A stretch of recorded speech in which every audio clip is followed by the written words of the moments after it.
In 5, 4, 3, 2, 1. Go ahead, Chairperson. All right. Thank you, STL TV. We will now call to order. Actually, I believe a continuation of yesterday's meeting. Sharita, please call the roll. She's not here. I will call the roll. Oh, If you can. okay. Mr. Clerk, please call the roll. Thank you. Alderwoman Davis, Present. Alderman Vaccaro, Present. Alderwoman Howard, Present. Alderwoman Tamika Hubbard, Present. Alderwoman Murphy, Here. Alderwoman Spencer, Alderwoman Spencer. Okay. Alderman Muhammad, Here. Alderman Oldenburg, Here. Present. Alderwoman Pam Boyd, Present. Alderwoman Shameen Hubbard, Here. Chairman Ballmer, Present. Alderwoman Spencer. Present. There we go. You have 11 members present. A quorum is present. Thank you, sir. Mr. Clerk. We will, Mr. Clerk, this is continuation of yesterday's meeting, so there's no minutes to approve. Is that correct? No minutes to approve. All Correct. right. All right. Thank you very much, sir. And I believe we have stated on the agenda that we're going to go with our public comment section. Is that all set up, Mr. Clerk? It is set up. The list was forwarded to you. Okay. All right. And we have all those speakers online, STL TV. It looks like it from what I- Mr. Chairman. Yeah. Mhm. Yeah, Mr. yes. Chairman, for point of order, are Yes, we going please. to continue with the bill that we were speaking on when we? Yeah, we left off with Board Bill 71. I apologize. Yes, we had a little, the spirited meeting yesterday, so we are still in the middle of Board Bill 71. Okay, And I believe the public comment section is on Board Bill 71. Yes. and okay, We do have about 21 amendments to the board bill. okay. So I thought it might be best to get the public speaking. Let's hear the comments from the public first, because they are on a time frame. Correct. And then we can continue with the amendments. If you'd rather go another way, Madam Vice, I'll be happy to listen. Well, just for the sake of clarity for the public, they would know the entirety of the bill as we will be moving forward in discussion. Okay. I would put the amendments in place first, so All they right. would have all information as they speak. Okay. Well, we can do that. I have no problem with that. I was just with 21 amendments. I didn't know how long the process would take. Yeah. Madam Vice. Yes, sir. Madam Vice Chair, I'm okay with doing the public speakers first. If You okay? yeah, because we have so many amendments and there may be some discussion with them, so we can take them up after the. Just trying to think of the public. They might have, we have to be here for the whole time. They might have other things come That's up true. in their thing. All right. And they've taken the time to be here for this meeting, and I want to honor their and respect their time. Well, we always have those situations where people want to say you're trying to hide something. So I agree Yes. Got to the it. public's time. Yeah. And we will ask them to follow up and read and or listen later on. Thank you. Yes, we do Yeah. have the speaker list, and if there's Very good anything, point. the president will have the speakers list, and if there's anything that comes up, we will put them in contact with him. All right. Absolutely. Thank Okay. you. Okay. Thank you, Madam Vice. I always welcome your opinions. All right, I have a speakers list in front of me, and I believe, Mr. Clerk, that the rules have been expressed to all these folks, and you'll be taking care of the time. Yes, I will. Mhm. All right. With that, we will move first with Jerry. Mr. Conley. Chair, Yes, I have Alderman one Martin. question. yes. Just, are all the amendments in our Google Drive or I'm not seeing them all. I just want to know. There are 20 from the president's office and there's one for Mr. Oldenburg. Have these all been sent out, Mr. Clerk, or are we? They have been, and they were uploaded onto the Google Drive. You may have to refresh it to see it. Okay. All right. No problem. Thank you. I just wanted to make sure. Okay. All right. With that, we will move forward with the speakers list. Jerry Conley, please proceed, Mr. Clerk, with our speakers list. Okay. Mr. Connolly. Okay. Mr. Conley, sir, are you with us?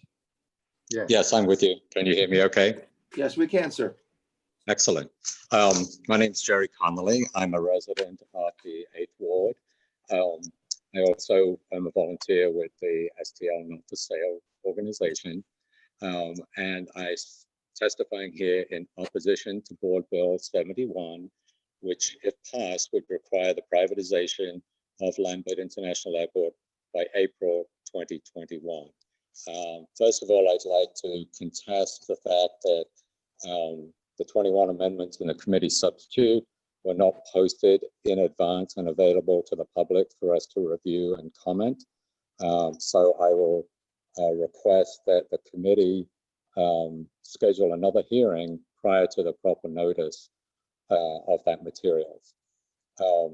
As the story by reporter Corinne Ruff noted last night, should the privatization occur within the 18 months following the termination of the agreement between the city and the Grow Missouri consultants, that the consulting team would be repaid plus earn the fees associated with the privatization contract, resulting in a windfall to them of $44 million or thereabouts. Through fall of 2019, the consultants had been paid approximately $12 million. And my understanding from chair of the working group, Paul Payne, is that after the process was terminated, Grow Missouri did not submit a pay certification for the consultants for the fourth quarter of 2019. The Board of Aldermen also was supposed to receive counsel from a law firm, Greenberg, who was engaged to be, and they were paid directly from an escrow account from the comptroller's office. Some of their attorneys earned as much as $900 an hour. So that's what the public are going to be on the hook for. I'd be very interested as to whether President Reed and all of you as members of 1 minute left. the Means Committee received legal briefing from the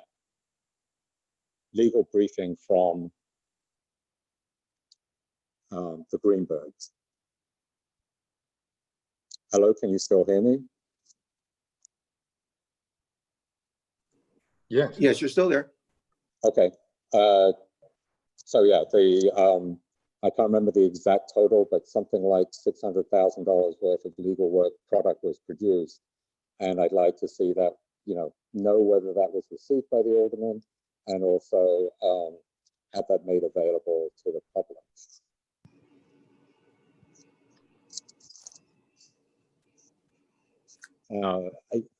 I realize that this bill builds strongly off that original privatization process. I'm concerned that the due diligence in a privatization contract does not serve the public interest. Part of that concern is based on the fact that in the original privatization process, the It's Board of time, Aldermen Mr. Chair. did not- Okay, thank you. Okay, Mr. Conley, that will conclude your time. We appreciate you taking the time and raising those points. As far as, and as we're moving forward here, this bill is about a ballot measure in response to a ballot initiative that is 1,000% probably sure going to be on the ballot. They have more than twice as many signatures as needed, and I believe they're still out collecting signatures.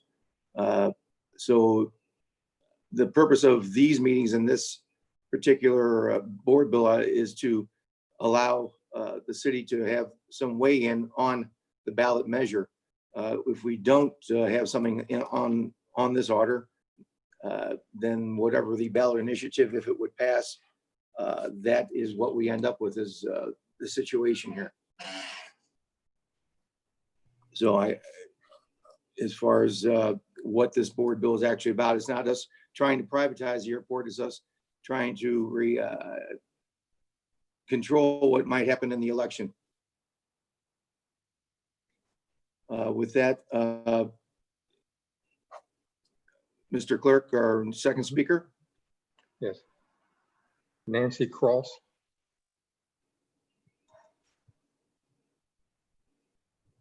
Ms. Cross, are you there?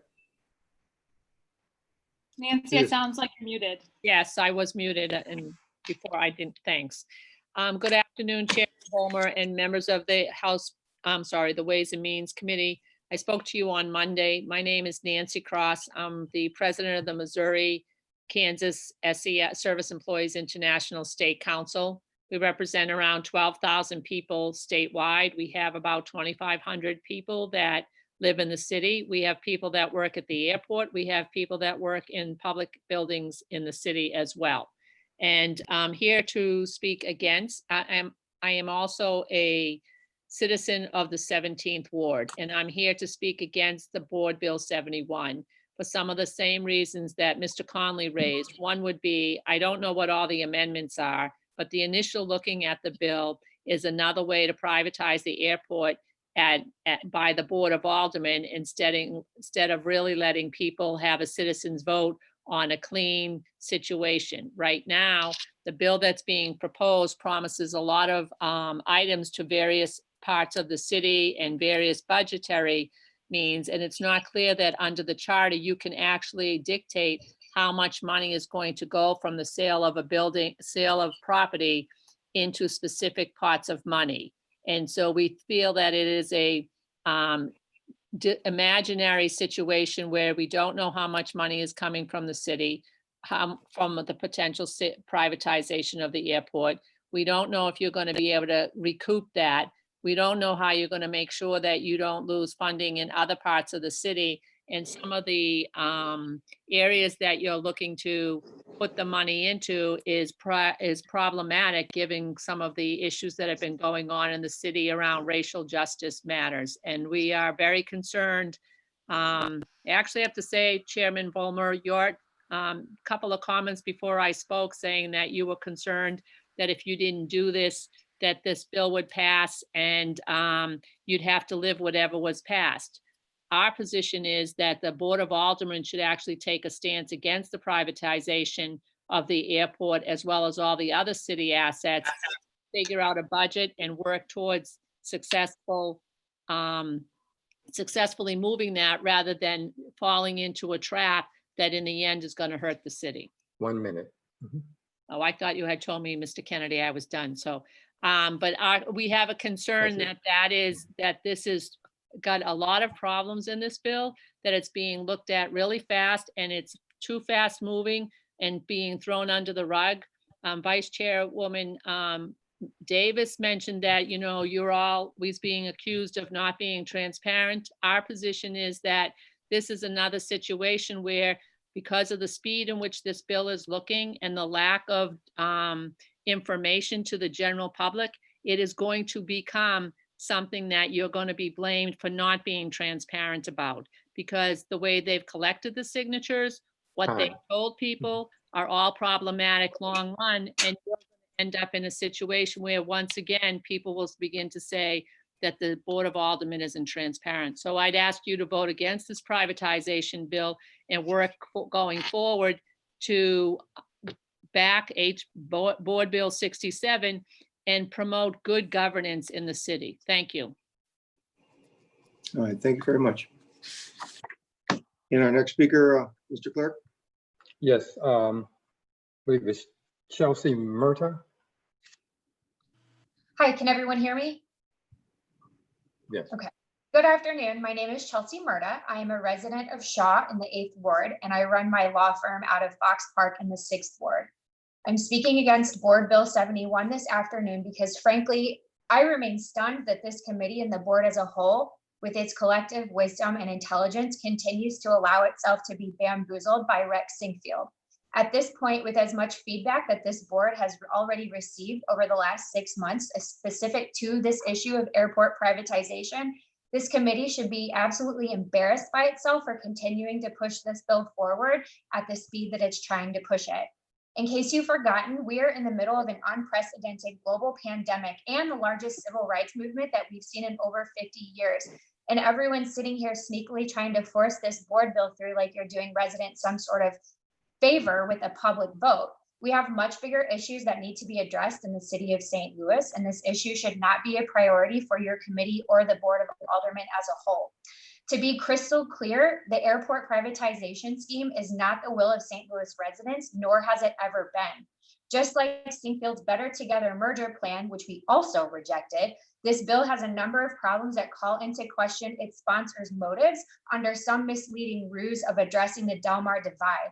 This scam has nothing to do with ameliorating the lives of Black residents, because if that was your actual priority, you would have already closed the workhouse, you would have defunded the police department and reallocated those funds to social programs that produce actual results, and you would have addressed those issues years ago. The biggest issue with Board Bill 71 is primarily the amount of unchecked power that is given to the board president. Why not restore the role of the board in mandating how that money is spent? What's the issue with having the Board of Aldermen retain accountability here? Or how about reinstating the authority of the comptroller and the mayor instead of removing it through the board bill by a committee, which is mostly appointed and controlled by the board president, who also, by the way, gets to usurp the mayor's limited powers if she doesn't act within a time frame that he sets.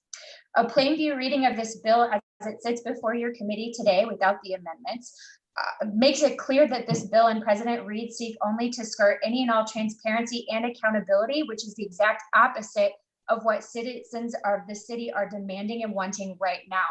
If the city is so worried about saving money and improving the lives of its residents, primarily the Black residents, you don't need to sell off our assets. You need to close the workhouse, defund the police department, and stop wasting taxpayer dollars on something that we've already told you that we don't want.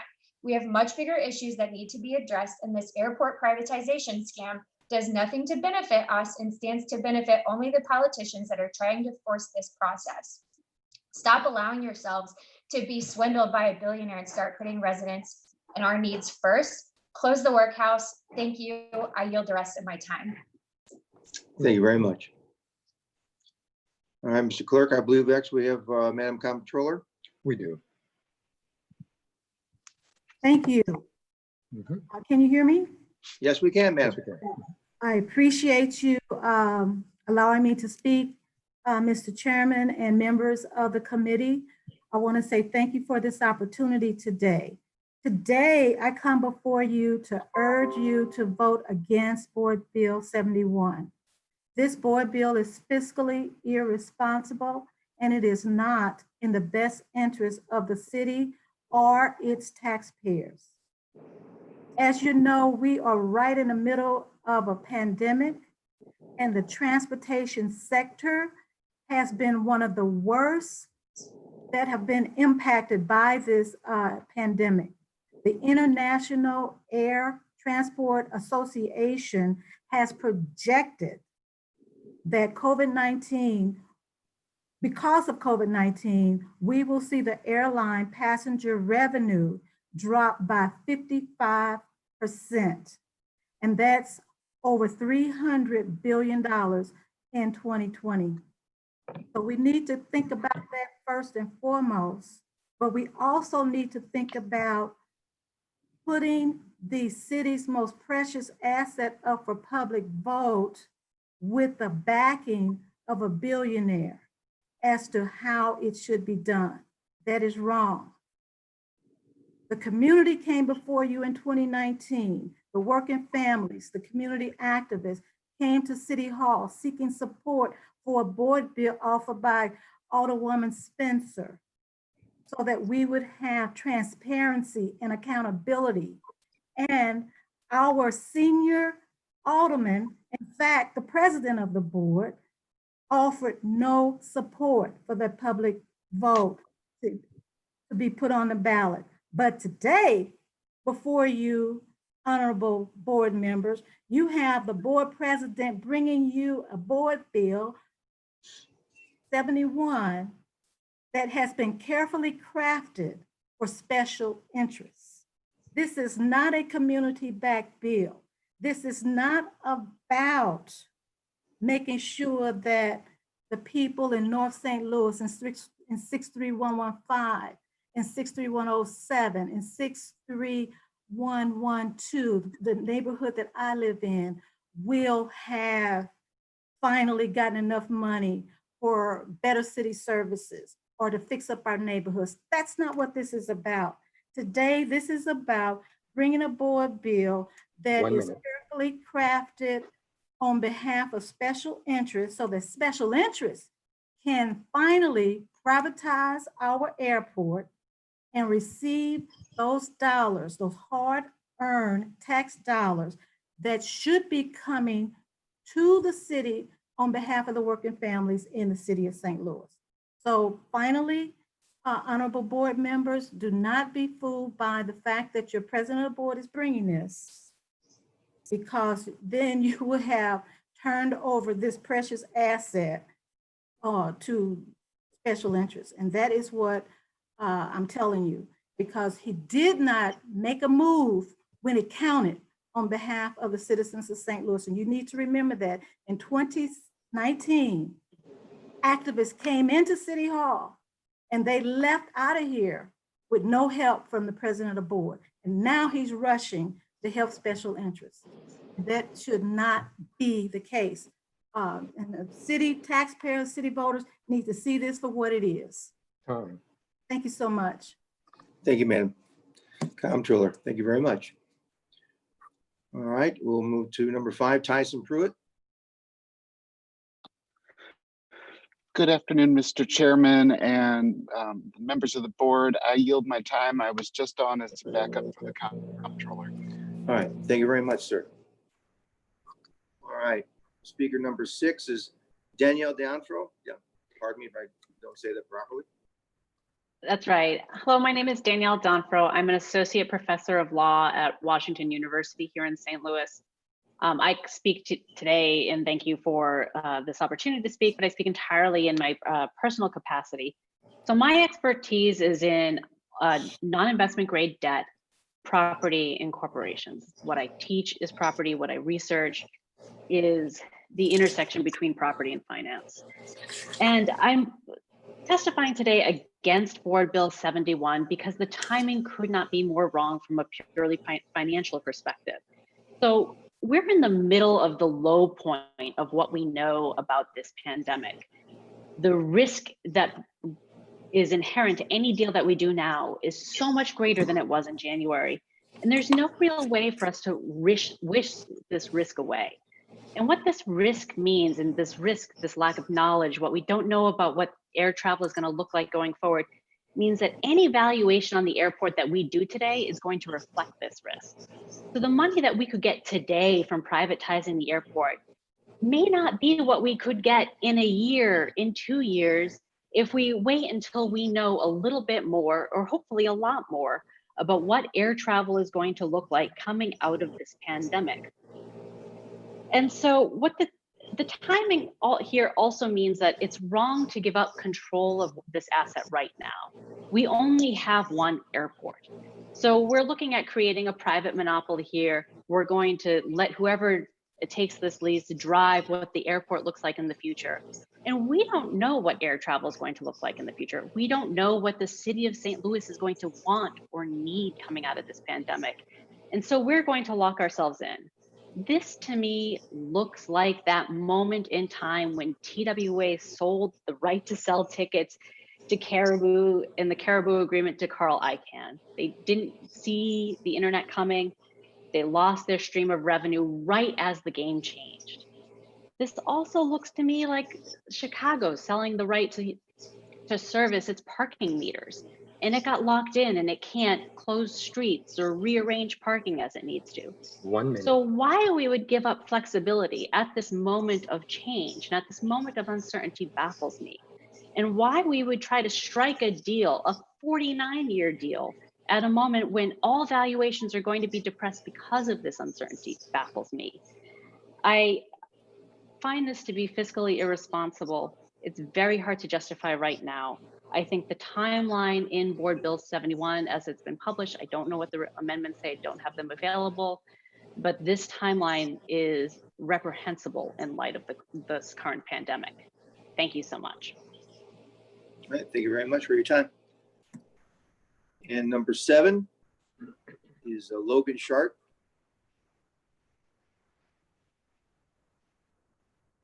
Mr. Sharp?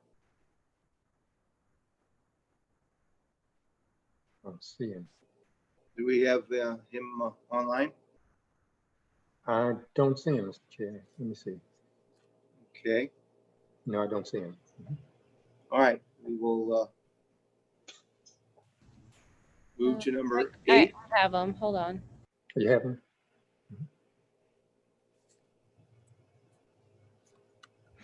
Hi, hello, can you hear me? Yes. Okay. Okay, thanks. Sorry about that. Yeah, so obviously, well, one, I'm Logan Short. I'm with Ward 10. So Joe, hi, listen up. I am obviously I'm someone who flies in and out of Lambert all the time. The airport sucks. We all know that. But I would ask, who does the airport serve? Is it the professional class or is it the people who are hurting in our city? Do the people who make $18,000 a year, are they the ones who are typically flying in and out of Lambert? I would say maybe, I don't know. And I'm sure that, you know, improvements to the airport can help the economy in a number of ways, but the airport isn't really there to serve the people of the communities that are hit hardest by the pandemic and by police brutality. So to start off, I think it's weird that we're ensuring 30% of revenue go toward this fund for police, fire, and safe neighborhood trust fund. It seems like a slap in the face to the demands of the BLM movement. I'm not sure where that 30% came from. I would love to know what the reasoning is for that. It seems really weird. And I would also want to know who would determine how that money is spent and whose discretion is that left up to? Because it sounds like that there's going to be appointees who are kind of in control of those funds.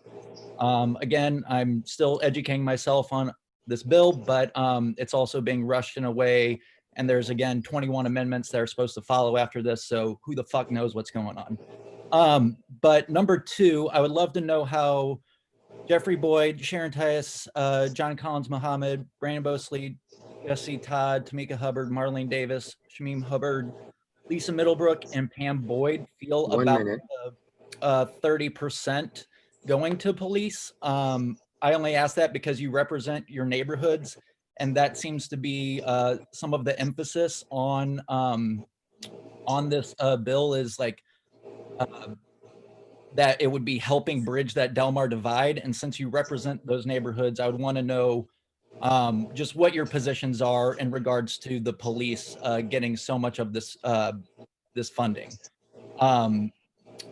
Number 3, I think it's weird that we're paying them these consultants $44 million. The consulting class is always being paid a lot of money, and I don't know what knowledge is busting out of their brains that's worth $44 million, but it's a stark contrast between the median income of $18,000 a year for communities that are most affected. So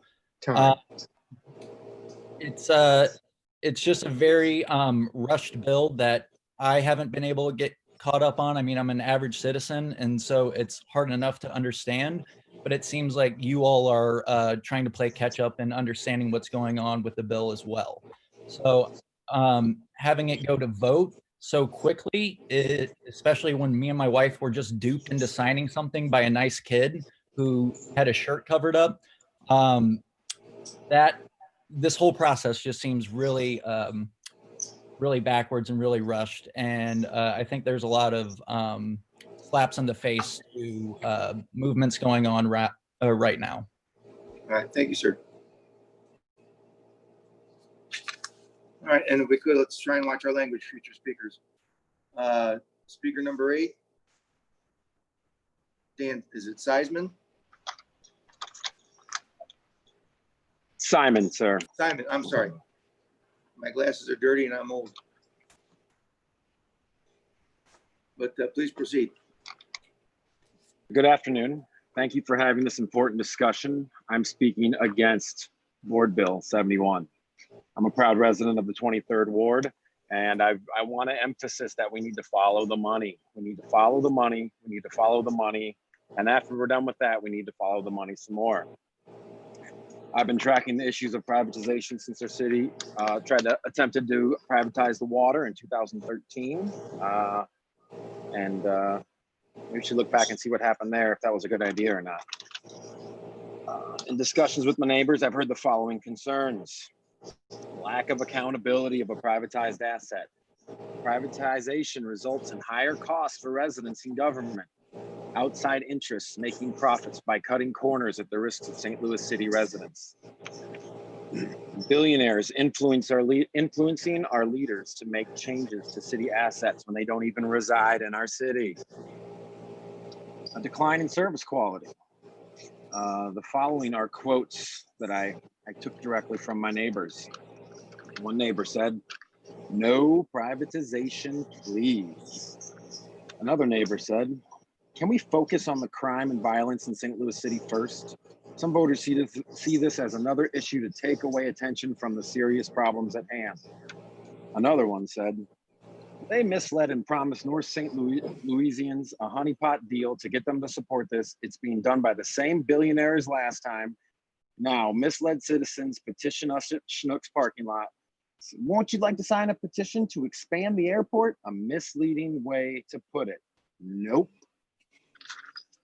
Another neighbor said, "Board Bill 67 would make sure St. Louis voters would have a say in any deal instead of Board Bill 71, which would pre-approve any deal Reed and Cruson want to make while giving the billionaire Rex Sinquefield $44 million. Thanks, but no thanks, Louis Reed."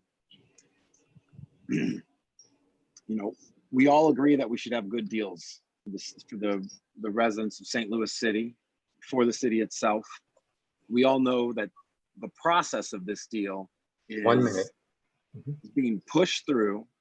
I mean, I have yet to see the substitute. Does anyone else have a copy of the substitute today? Mr. Chairman, I'm point of sorry, order. this is reclaiming Mr. my Chairman. time. Reclaiming my time. Mr. Chairman, We all point of agree order. that city residents have a say in this deal. 1 second. Mr. Chairman, point of order. Yes, Miss Alderman. The public comment person is referring to the president as Louis Reed. That goes against our rules in the Board of Aldermen. It is Mr. President. All right, sir. As a resident, he might not know that, sir, but thank you.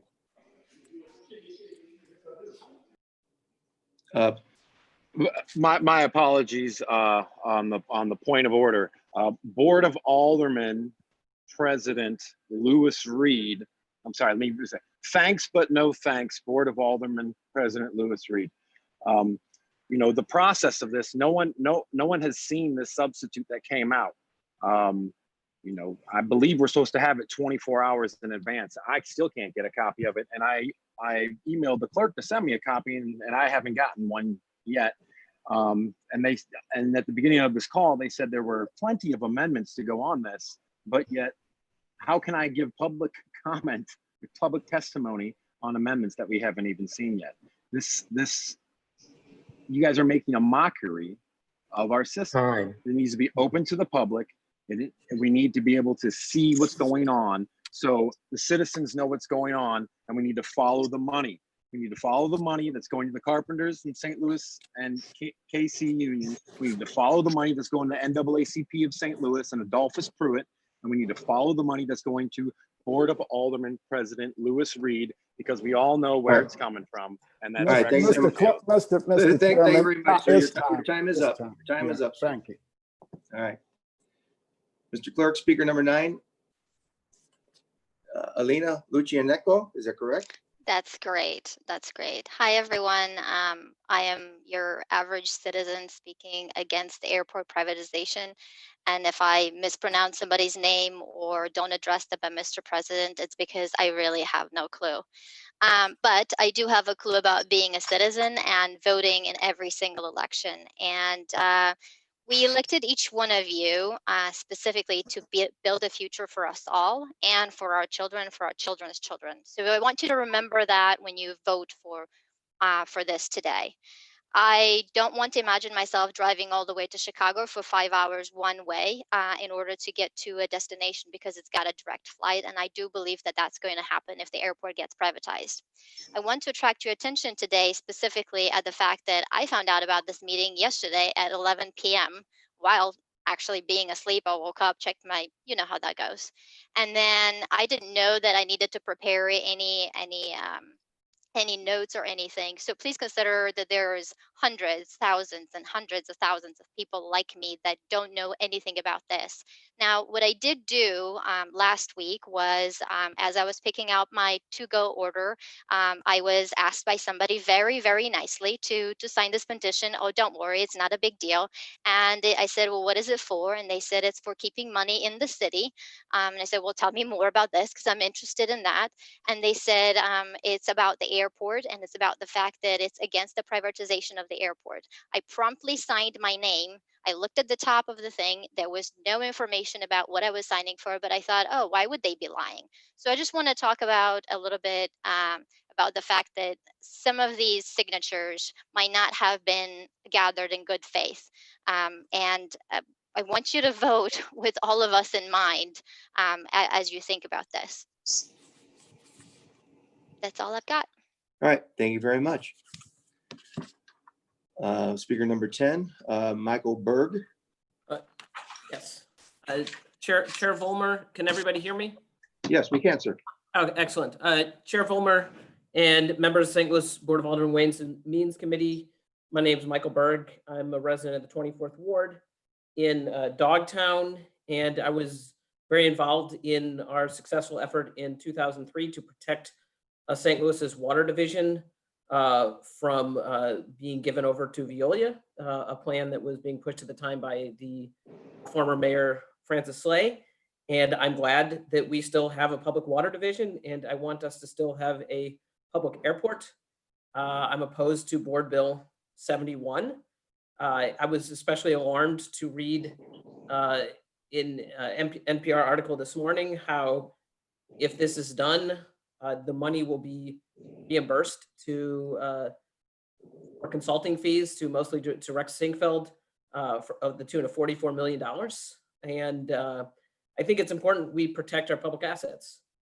It was terrible what happened in the Chicago parking division, and you know it's ours now. You sell it off, you get one chunk of money, and then you've lost it. So I also agree with the testimony previously of Nancy Cross that this body should be not doing a parallel effort to the signature petition that's out there, which many have shown that a lot of people did not sign with accurate information. But this board should be proactively opposing privatization, proactively opposing it, and doing everything it can to show that the Board of Aldermen will be working to protect our assets and not doing what Rex Sinquefield wants. And that's all I have. Thank you very much, sir. All right, speaker number 11 is Josie, is it Grillis? That's correct. All right, please proceed. Good afternoon, Mr. Chairman and members of the Ways and Means Committee. Thank you for having me this afternoon. My name is Josie Grillis. I'm a resident of the 8th Ward in Southwest Garden, and I'm a volunteer for STL Not for Sale, which is a citizens organization that is opposed to the privatization of public assets. I am here today to speak against Board Bill 71, and I also would like to register my objection to the improper lack of notice for the introduction of the 21 new amendments that have not yet been shared with the public. I'm here today to urge you to vote against Board Bill 71 because this is nothing more than special interests trying to line their pockets at the expense of St. Louis residents. Last year, we saw the same people that are currently trying to privatize the airport also attempt to dissolve the city through the Better Together project. And I think that it is imperative that we as a city remember that that is where these special interests are coming from. They do not have the best interests of our city at heart. Their primary objective is to decrease the size of government or to get rid of St. Louis government and representation of citizens living in St. Louis by our own elected officials. The airport privatization is essentially money in order to force through the city to dissolve, and the comptroller has expressed concerns that privatizing the airport would lead to stripping of its equity and potentially cause bankruptcy. So I think that we need to really slow down and understand exactly what is happening and what the long-term consequences are, because this deal to privatize the airport is not to the benefits of the citizens of St. Louis. I would also like to remind everybody that this process, this bill that has been submitted by President Reed is nearly identical to the petition that has been fraudulently collecting signatures that is funded by Rex Sinquefield. It is important to note that the people who are behind that petition, namely the Carpenters Union, were also failed bidders in the last city-run privatization process. In fact, they are part of the group, the people who are running this petition and also behind this board bill to privatize the airport are people who were not deemed qualified to move forward in the city's formal process and be invited to submit a proposal. And 1 minute. I see no reason why people who were deemed unqualified by professionals that were paid over $14 million to assess which candidates should move forward in this process should now have the opportunity to essentially write their own business contract at the expense of the city of St. Louis. There's no reason to expect that we would have a open and fair and transparent bidding process by April of 2021. This is specifically written to capitalize on a global crisis and to try and pass these measures to rob the people of St. Louis prior to the next mayoral election. Basically, I would urge you to please vote against Board Bill 71 and to please consider that this is much more than just the airport and that you hold the hands of, you have in your hands a decision that will affect generations of St. Louisans. The airport is an economic engine. It's been our airport for almost 100 years. Time. Thank you so much for your time. All right, thank you. Speaker number 12 is Devin O'Shea. Hello, can everyone hear me? Yes, sir. My name's Devin O'Shea. I'm in Ward 28, and I'm here to say you should vote no for Board Bill number 71. And agreeing with what Ms. Gillis just said, the airport's an economic engine, and with what a lot of the public comment seems to be expressing is a outrage at the fact that, you know, there's a giant public health crisis. There's unprecedented numbers of your constituents in the streets demanding police reform, and yet Rex Sinquefield is dictating what we do in this meeting or what you all have to talk about endlessly. This sort of like distraction or this way of playing three-dimensional chess where maybe the public health crisis, maybe the George Floyd protests are going to distract everybody, and then we're going to be able to slip the airport privatization in. It's just not going to work. It actually is going, it's the opposite is the case. The people in the streets are going to be paying more attention to local politics in the next couple of weeks while there's this much discomfort and anger and public outcry for accountability of elected officials.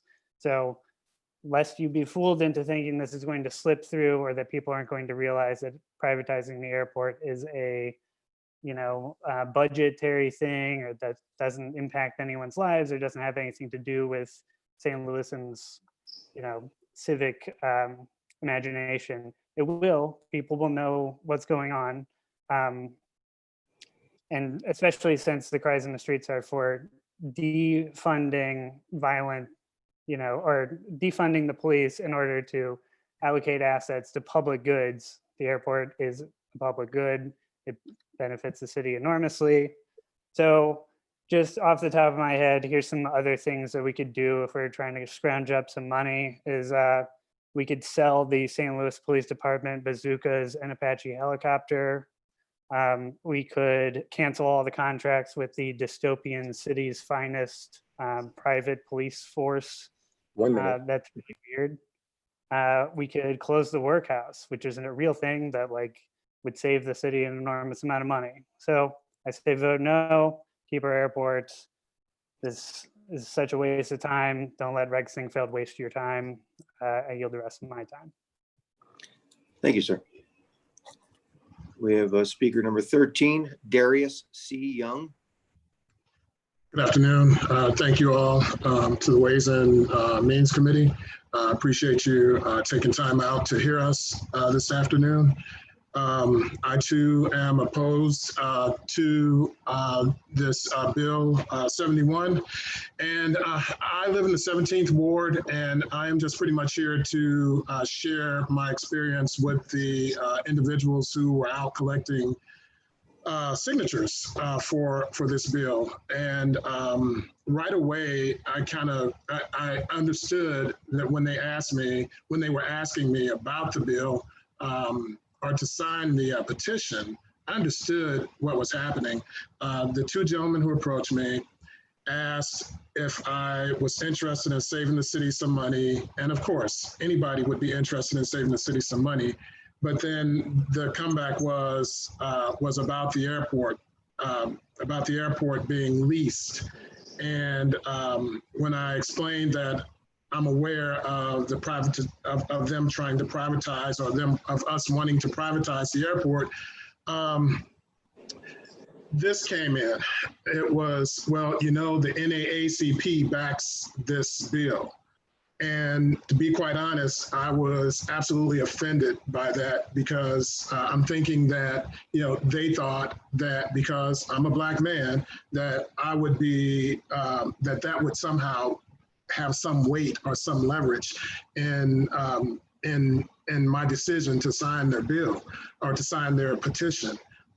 It did not, because again, I understand what's going on here.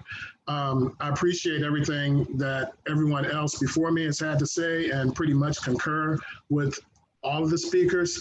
But the other people that I listened to, because we elected them to be fiscally responsible for the city, is Comptroller Darlene Green and Treasurer Tashara Jones. I have a great deal of respect for their opinions in such matters, and just really believe that what they believe is fair in how we move forward with this. 1 minute. I strongly hold their positions. I strongly hold up their positions, and actually, I would just really hope that all of you all would do the same thing as our elected officials. Appreciate you all. Thank you all for doing what you do. Have a great afternoon. Thank you, Mr. Young. All right, and our final speaker, number 14, Matthew J. Schmidt. Hi, everybody. I'm a city resident of Marine Villa, Ward 20. I just have, I guess, one major point to make here, which I think has been referred to by a few other speakers, but you guys just imagine what would have happened if you'd pulled this off 3 years ago. The first thing they would have done is sold off and leveraged as big a chunk as the airport as possible based upon estimates of future operating revenues. The reasonable thing to do if you're buying an asset to exploit it. And then the pandemic hits and air travel crashes. And this committee is today debating the airport bailout bill. Because when you privatize an airport like this and you rely upon it to be profitable for it to continue functioning, if something goes wrong, government has to step back in to backstop it. So this isn't necessarily even going to raise money. So I know that there's a big rush to get this through, because if you don't get it passed by a certain amount of time, Rex takes a little bit of, loses some money, and Travis probably gets fired, and he's very concerned about that. But for the rest of us, there's absolutely no reason not to wait a couple of years and reassess the situation. I yield the rest of my time. All right, thank you, Mr. Schmidt. All right, Mr. President, are you still where you're at here? I'm here. Okay, a few things came up and I would like some clarity on these. The folks gathering signatures, they're not gathering signatures on behalf of Board Bill 71, are they? No, they're not gathering signatures on behalf of Board Bill Okay, 71. They are a separate, complete ballot initiative, and that ballot initiative is sponsored by Two independent organizations, the NAACP and I believe the Carpenters, and I don't know, if Okay. there are other members of that coalition. Yeah, well, just for clarity, my knowledge and understanding of this, the ballot initiative is what is a completely separate item. The gathering of signatures is separate items from this bill.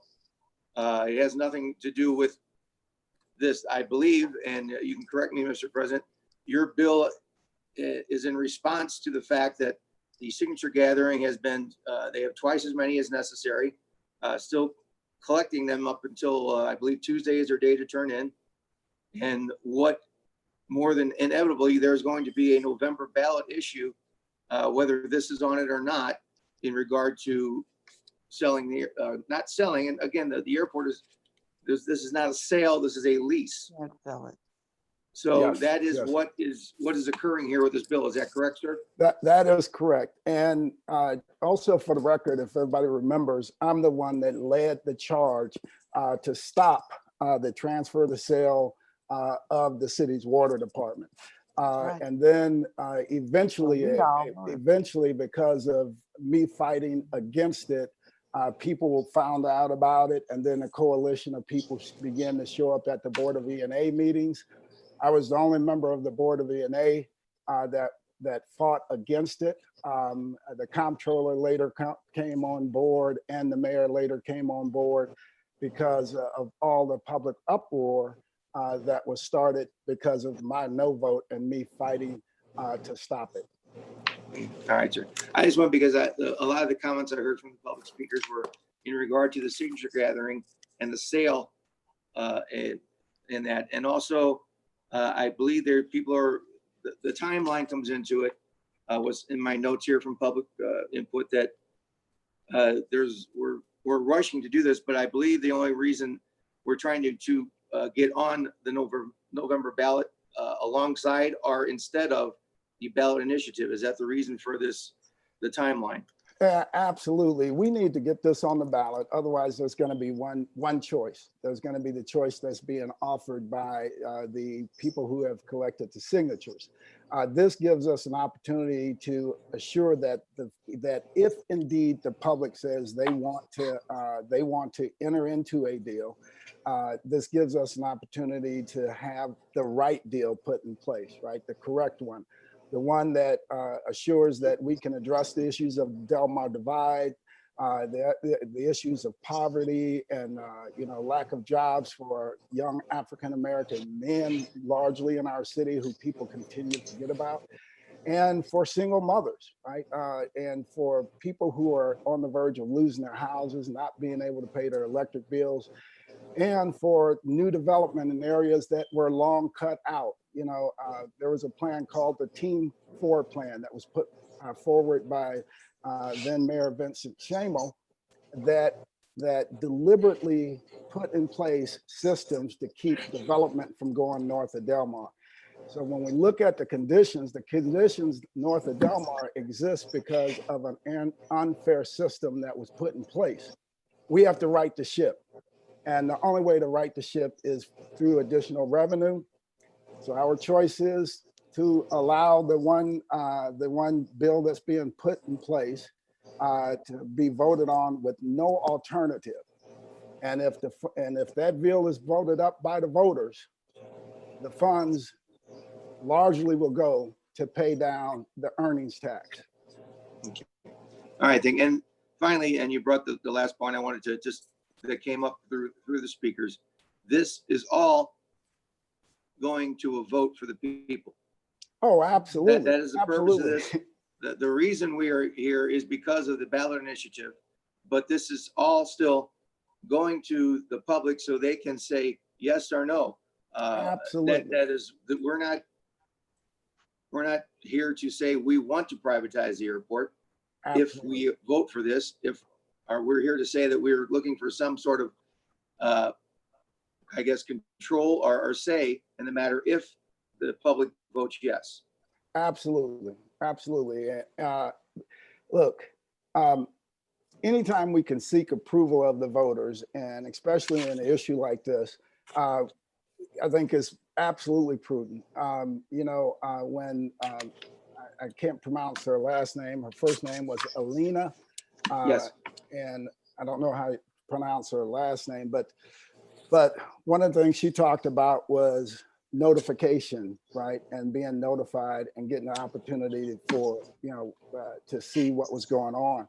That all is going to happen. That's what happens when it gets on the ballot and when the voters go to speak on it, right? And to decide whether they want to vote it up or down. So all of us are going to have that opportunity to go into a voting booth, and each and every one of us get exactly one vote to decide if we want to support this effort or not, or if we want to support another effort, or just not vote at all on it, right? Okay. But it's Yes, sir. something that. All right. Well, yeah, and the other thing is, I as surprised as most everyone else, they have 21 amendments this morning. Yeah. But if this would come out of committee, this is still not final. This still goes to the floor. This still has a process that it can be done through. At that point, I just letting people know that the reason, and just trying to listen to what was said and trying to get some clarity for everyone. At that point, we are still from yesterday's meeting in the midst of your board bill. So you have your amendments if we'd like to proceed with that, unless there's any members of the committee that have any input at this point. If not, then we will, I'll let you proceed with your amendments, Mr. President. Mr. Chairman, Yes. if I can, I don't have any input. I just want to wish a happy birthday to our colleague from the 23rd, Alderman Vaccaro. All right, thank you. Joe Vaccaro, happy No, birthday. we're all Well, going to sing thank birthday in harmony later, but okay. Thank you. That'd be nice. All right. So as we have this, and we still have another board bill after this, let's proceed with the amendment number 1. Mr. Chairman, if I Yes, Alderwoman. point of clarification here, the questions that I asked yesterday that were unanswered, are we gonna, do we have answers for those? Well, let me, Mr. President, are some of those questions available in these amendments, or do we need specific answers to those questions? We have some answers to those questions. I think Dr. Hollins is on. Dr. Hollins can answer some of those questions. All right, Dr. Hollins, will you have the answers to Alderwoman Spencer's questions from yesterday's meeting? Mr. Chairman, Yes. process and procedure has started on the amendments. Let's follow through, get the amendments before us, and then we'll go to questions from the committee, because then we'll know everything. Okay. And we can get all. If we can, Alderwoman from the 20th, if you'll indulge us, you might have some of the answers in, I'm guessing, in some of these 21 amendments. And then if those questions are still unanswered, Dr. Hollins does have those answers prepared. And Mr. Chair, just for the process here, we're going to go through the amendments, and then as the Vice Chair just mentioned, we'll be going through the committee again for questions at the end. Yes, yes, yes. Excellent. Okay, no. All right, so let's go with amendment number 1. Everybody grab a drink of water. All right, and then also for some of the people that spoke today, they asked about why all these amendments came out like this, opposed to a floor substitute or committee substitute. Because of our rules, it is tough to get these committees, this type of amendments into a committee substitute. So we generally will put them in a floor substitute. But we've chosen to, instead of putting them in a floor substitute, when it gets to the full board, we've chosen to put them into this committee substitute so that they can be covered in the committee, opposed to a floor substitute. So All right, so- amendment number 1 to Board Bill 71 is to amend Board Bill page 1, line 5, and page 3, line 22 as follows. Beginning on page 1, line 5, and on page 3, line 22, after the words 1.7 billion, insert the words as follows. In addition to minimum annual revenue share payments of $6.5 million to be paid over the life of the lease. Now, what that does, that assures us that we still get the $6.5 million a year that we currently get off of the airport, because only thing that comes to the general revenue from the airport, because remember, airport funds are restricted funds, is the $6.5 million. So not only are we asking for a minimum of $1.7 billion, we're also asking for a revenue share of $6.5 million to come from the lease through the life of the lease that would come directly back to the city of St. Louis general revenue. All right. Quickly, we'll go, any questions as to this amendment, Madam Vice? None, sir. Thank you. All right. Alderman Carl, No questions. Alderman Howard, Alderwoman Howard, sorry. Alderwoman Howard, no? I'm sorry. We talked yesterday and I sent that to you about adding a, like cost of living to that, minimum of the return we already get. Is that in here? And I'm not seeing it. Maybe No. I'm missing it. It's just so much here. Yeah, we weren't we can still take that up on the floor. We weren't able to get that language worked out. But we can still add that one on the floor if you'd like to do that one. Also, I'd like to add it here. I'll see what I can do if we can do it. Okay. All right. All right. Okay, Alderman Hubbard, Nope, no questions. all right. Alderwoman Murphy, No question. Alderwoman Spencer. You're muted still. Alderwoman, you need to unmute. There we go. Hadn't muted myself, so thank you, Mr. Chair. Yeah, just for public's sake, I have no ability or to mute anyone here, so everyone knows that the chair has no ability to mute. Mr. Chair, or, thank you. Yes, please proceed. Mr. President, this is a revenue sharing, and if there are no revenues, for example, the first year as a new operator comes in and perhaps doesn't have revenues on the books, it's very common for a for-profit entity to show no revenue. So what are the provisions in the protection it says involved with continuing to have that $6.5 million?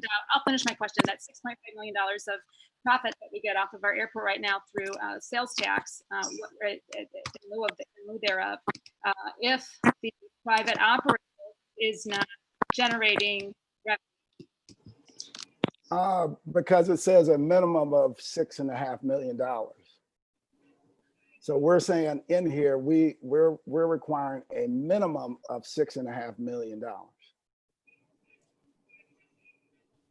Of the revenue, is that correct? No, it's a minimum of $6.5 million. So if they have zero revenue, we still are going to get $6.5 million.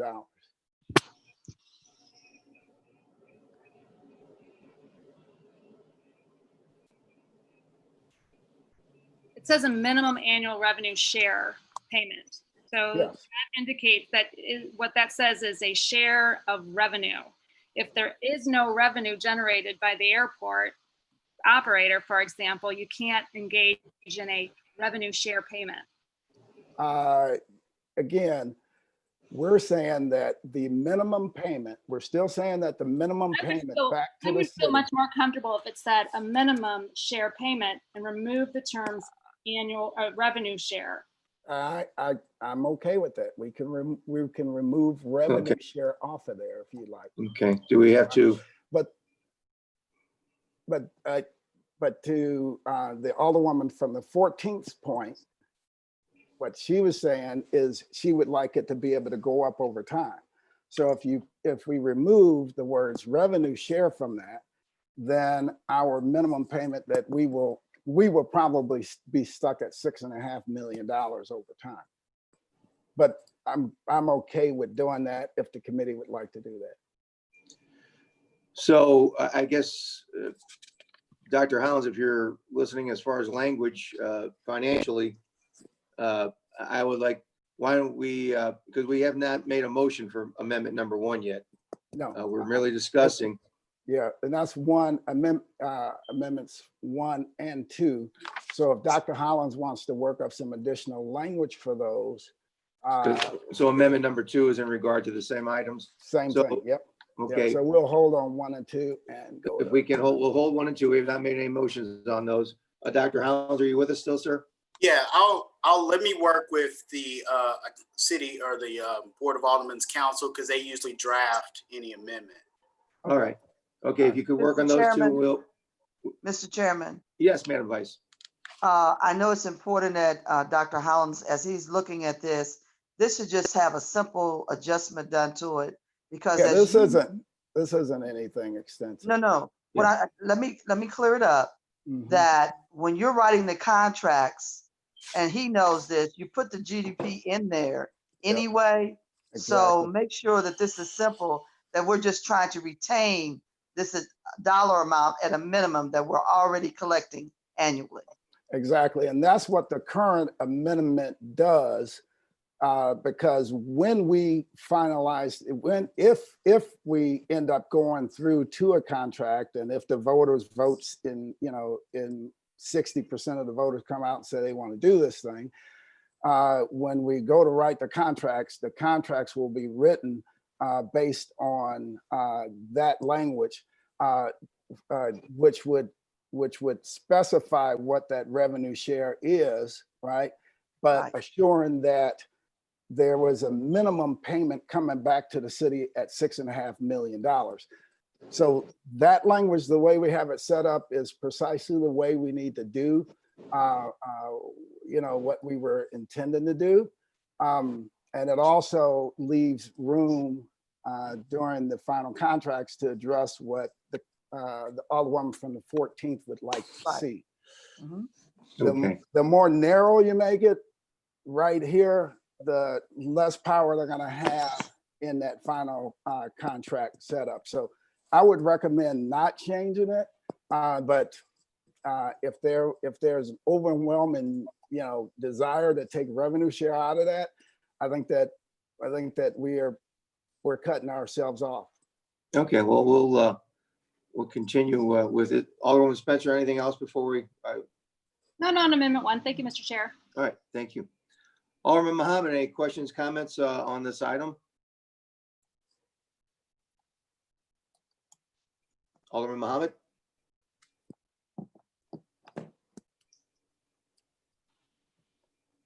Are you with us? You're still muted. Okay, well, hold Muhammad. Alderman Oldenburg. No questions, Mr. Chairman. Thanks. All right, and how do you feel about the revenue share item? I think the way that the president and Alderwoman Davis suggested could work. Okay. You being the financial wizard. Yeah, I mean, having it after the fact needs to make sense too. Okay. All right, sir. All right, Alderwoman Boyd. No questions. Thank you. All right. Alderwoman Clark Hubbard. No questions. Thank you. All right. Thank you. All right. I'm, my feeling is the revenue share and leaving it open as it is would seem to work best. I will, but leave this open and entertain a motion for amendment number 1 at this time. I move for adoption of amendment number 1. Entertain a second. Second. All right, with that, Mr. Clerk, please call the roll. Alderwoman Davis, Aye. Alderman Vaccaro, Aye. Alderwoman Howard,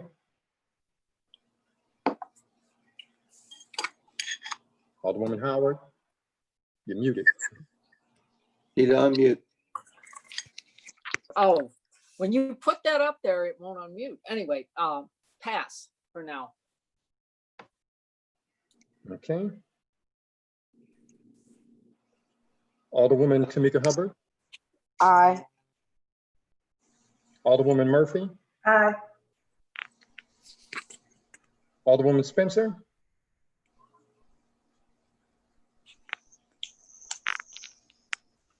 Alderwoman Spencer. Okay, She's not at her chair currently. okay. Alderman Muhammad. Alderman Muhammad. Alderman Oldenburg. Aye. Aye. Alderwoman Pam Boyd. Aye. Alderwoman Shameen Hubbard. Aye. Chairman Ballmer. Aye. Alderwoman Howard. Aye. Alderwoman Spencer. She's still not present. All right. Alderman Muhammad. Aye. You have 10 aye votes. President Reed. Yeah, Mr. Clerk, as a point of order, the president is. Oh, pardon me, you're right. Aye for me President. also. Yes, sir. President Reed. Aye for me also. Pardon me. I don't believe my committee has the ability to steal his vote away. All right. That's 11 aye votes. All right. With your vote, you have passed amendment number 1 to board bill number 71. We will now take up amendment number 2. Please proceed. Amendment number 2 to Board Bill 71 is this. Amendment number 2 amends the Board Bill, page 4, line 12, as follows. Beginning on page 4, line 12, before the words received by the city, by the lease, insert the words as follows. In addition to a minimum annual revenue share payment of $6.5 million to be paid over the life of the lease. In the words, all other funds. All other funds, yeah, and all other funds. Okay, quickly through the panel, any questions or comments about this, Madam Vice? It's the same as the first one. Yes, sir. No, it isn't. It's just a clarity statement. That's Yeah, all. okay. You're okay with that? Okay. Alderman Vaccaro. Sorry. I'm fine. Alderman- Okay. Usually what I'll do is, just so you know, I'll just chime in if I have a problem. Otherwise, I'll just go. We're well aware of that. I know. Otherwise, I'll just kind of hang out. All right. Okay. Quickly through the board, Alderman Hubbard. Aye. We're not voting. Not voting yet. We're just thinking of it, going around for comments or questions about the amendment number 2. Alderwoman Murphy. No question. All right. Alderwoman Spencer. Thank you, Mr. Chair. Mr. President, are there any circumstances that you may be aware that that would preclude us? I don't think this language does a full. I'm not convinced it does a full due diligence to protect that income. It's more of a statement. I'll defer at this point. Thank you, Alderwoman. Alderman Muhammad. I have no questions, Mr. Chairman. Thank you, sir. Alderwoman Boyd. No questions. All right. Alderwoman Clark Hubbard. No questions. Thank you. All right. Thank you. I have no comment. Did you or skip questions me on for a reason? no, you didn't answer me. Alderwoman Howard. Oh, I didn't hear you. Oh, I'm sorry. I need to wake You up. were, it's okay. Any kind I'm trying to focus here on this and All it's right. just, yeah. Okay, I'm okay. all right. Thank Yeah. you very much. With that, I'll entertain a motion for amendment number 2 to Board Bill 71. So moved. Second. Okay. Previous row. Any objection, previous roll? Hearing no objection, we will pass amendment 2 to Board Bill number 71. Amendment number 3, Mr. President, please proceed. So amendment number 3 to Board Bill 71 is this. It amends the Board Bill, page 5, line 10 as follows. Beginning on page 5, line 10, after the words Safe Neighborhood Trust Fund, insert the following. All interest earned by the fund will be kept within the fund to be used in accordance with item 1A and 1B. in this section. So All right. what that does is it ensures that all of the interest, the city cannot take that interest and reallocate it all across the budget on other things, that interest will go to what the voters have asked it to go for in this board bill. All right. I can quickly go, if you, probably easier if anyone has any questions or comments, please raise your hand in regard to this amendment. I don't see any waving at this point.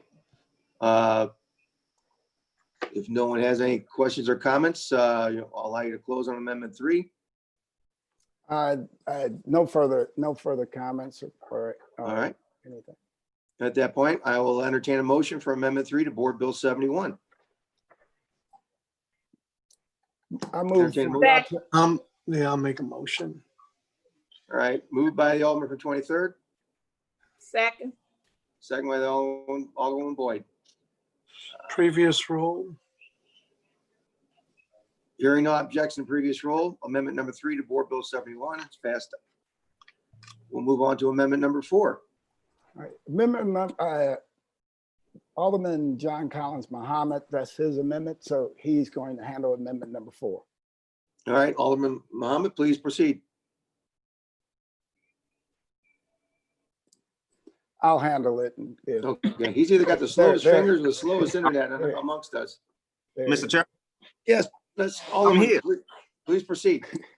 I would like to introduce amendment number 4 to Board Bill 71. All right, please proceed. Thank you, sir. Amendment number 4 describes the Distressed Neighborhoods Trust Fund, where it gives an adequate description on the characteristic and qualifications of neighborhoods or communities as it will relate to receiving the allocation of this special fund. It just clarifies what a distressed neighborhood is based off state statute and federal guidelines through the U.S. Department of Economic Development. All right, for the record, could you please read the amendment for us, sir? I don't have it in front of me. Okay. I can read it into the record for you. Yeah, please read the language into the record. Thank you, Mr. President. To amend said board bill, page 5, line 16 as follows.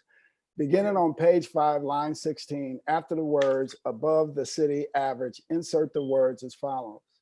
Distressed neighborhoods shall be defined as neighborhoods within the boundaries of the city of St. Louis with a high concentration of unemployment rate, lack of residential development, lack of commercial and industrial development, and poverty. All right. Thank you very much. Okay, anyone on the panel, Alderman Davis? No comments. Okay, Alderman Vaccaro. You'll chime in when necessary. Yeah. Okay, Alderman Howard. No comment. All right, Alderman Hubbard. I'm just grateful that we cleared up the language in this part of the board bill. All right. That's all I have. All right, Alderwoman Murphy. I'm okay. All right, thank you. Alderman Spencer. Yes, thank you, Mr. Chair. I find the language appears to me to be qualitative in nature. Is there a map or is there any definition about what is high concentrated unemployment rate? What does that mean? Mr. Chairman, is the Alderwoman asking me to yield for questions or is she making a comment? She's a comment in general, but if you would care to answer the question, please proceed, Alderman. Thank you, Mr. Chairman. Alderwoman Spencer, I think it's quite simple. And the amendment lays out verbatim, word by word, what a distressed neighborhood is. If you venture to North St. Louis every now and then, especially since you're campaigning for mayor, you will see what a distressed neighborhood. Come on, don't do that. It looks like the 21st Ward, the 3rd Ward, the 4th Ward. So, I mean, I think you asking ongoing questions with a behind the motion. It's a distressed neighborhood, and it exactly reads in that amendment what a distressed neighborhood is. I was in North St. Louis this morning. Thank you for out. Can you just, I would like some clarity on what high concentrated unemployment rate is. Is there a rate that constitutes high? I'm not, the reality is I just don't know what exactly it means. Where in, Well, Mr. Chairman, if you like, I yes, can yes, clarify. Madam Vice, please proceed. Thank you very much. So as we look at our block grant funds and any other state or federal funds that we receive, we use all the indicators that we have acquired through census data and other data, and the establishment of the poverty levels, the crime levels. All those things are indicated as when we put in our 5-year plan for block grant spending. And we use all of those demographics to determine what poverty is, and we use those poverty levels that have been designated by the federal government. So that's exactly what that is indicating. We will use all those federal guidelines and state guidelines that have already been provided for us to make determinations. We won't create any new ones at all. and Madam Vice, do you know what those federal guidelines are? What is the poverty rate? And I'm asking as well as the alderwoman from the 20th ward and as the alderman from the 21st pointed out, there is high poverty in North St. Louis, but we also have pockets of very high poverty in South St. Louis. And so my question, we've all been sent that information probably every month from some department based on whatever we're working on. All of that is available. It is also available online through our St. Louis Development Corporation, as well as our Block Grant Fund operation. Affordable Housing also has it listed. They use those same guidelines for spending those funds. It has been listed, it has been said to us, it has been provided to us in so many documents and plans as we proceed in our work. I am not going to try to do a verbatim on what percentage of anything at this moment. And if I may interject, pardon me one second. I believe that this language is at this point, it's not saying what neighborhood this is going to or what part or anything.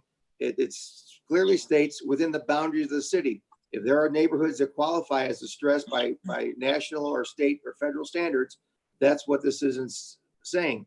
So we're not actually going to list the neighborhoods here individually. What we're defining is that this money will go only to neighborhoods that are distressed. So it's not saying which particular neighborhood. So please proceed.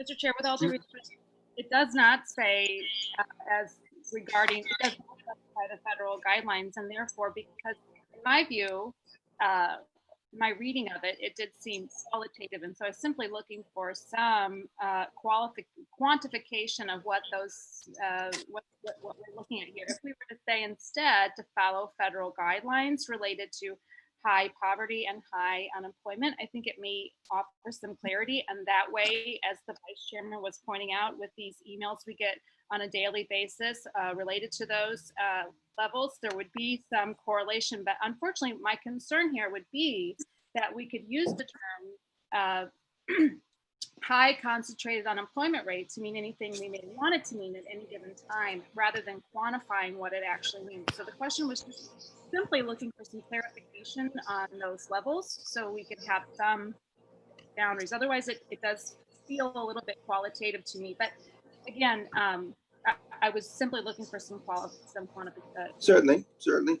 It seemed that you were looking for specific neighborhoods at first. I was here this would actually apply to, and if the term is simply high concentration of unemployment, to me it could be used and abused, or stretched. That definition could be stretched. If we were to instead use a term like Mr. Chair, federal guidelines, it could be there. But I thought this was an amendment by the president of the board. I did not realize that it was an amendment put in for the 20 amendment. Yeah, there's a couple of them. I believe another some come from another. From the 21st, if you want to speak. Alderman from 21st. Certainly.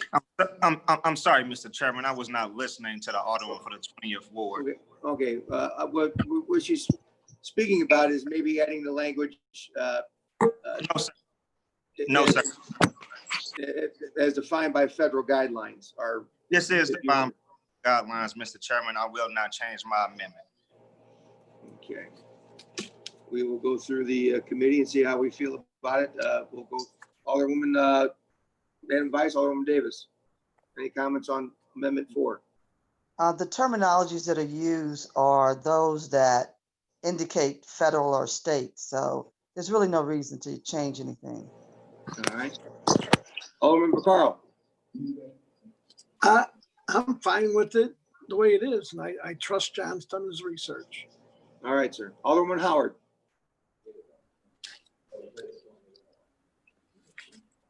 I'm Alderman okay. Howard? That's fine. It's fine. Okay. Alderman Murphy. Yeah, I'm okay if distressed neighborhoods refers to, like I said, federal and state guidelines. That's fine then. All right. Alderman Spencer, it's your turn for what? It does, we're clear, it doesn't refer to federal guidelines. It is a different set of language here, which was a question I had in the beginning. I just want to be clear, it does not refer to the federal or state guidelines. So, All right. I mean, we just need to be clear about what we're doing here. That's why I'm asking the members of the board how they feel about it. Alderman Oldenburg. I have no comments or input here, Mr. Chairman. All right, Alderwoman Boyd. I have no comments. All right. Alderwoman Clark Hubbard.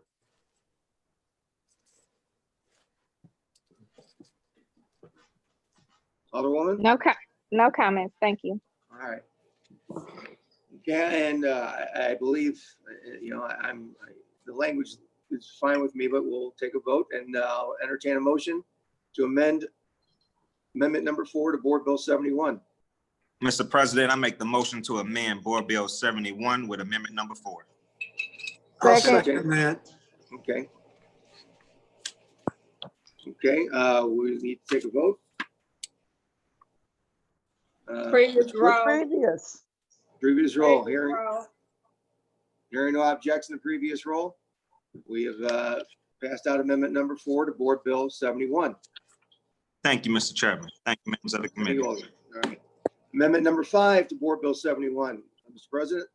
Amendment number 5 to Board Bill 71 reads like this.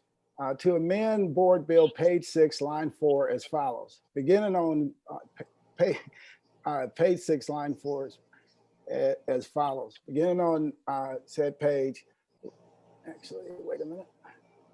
Beginning on page 5, line 17 as follows. After the words Distressed Neighborhoods Development Fund, insert the following words.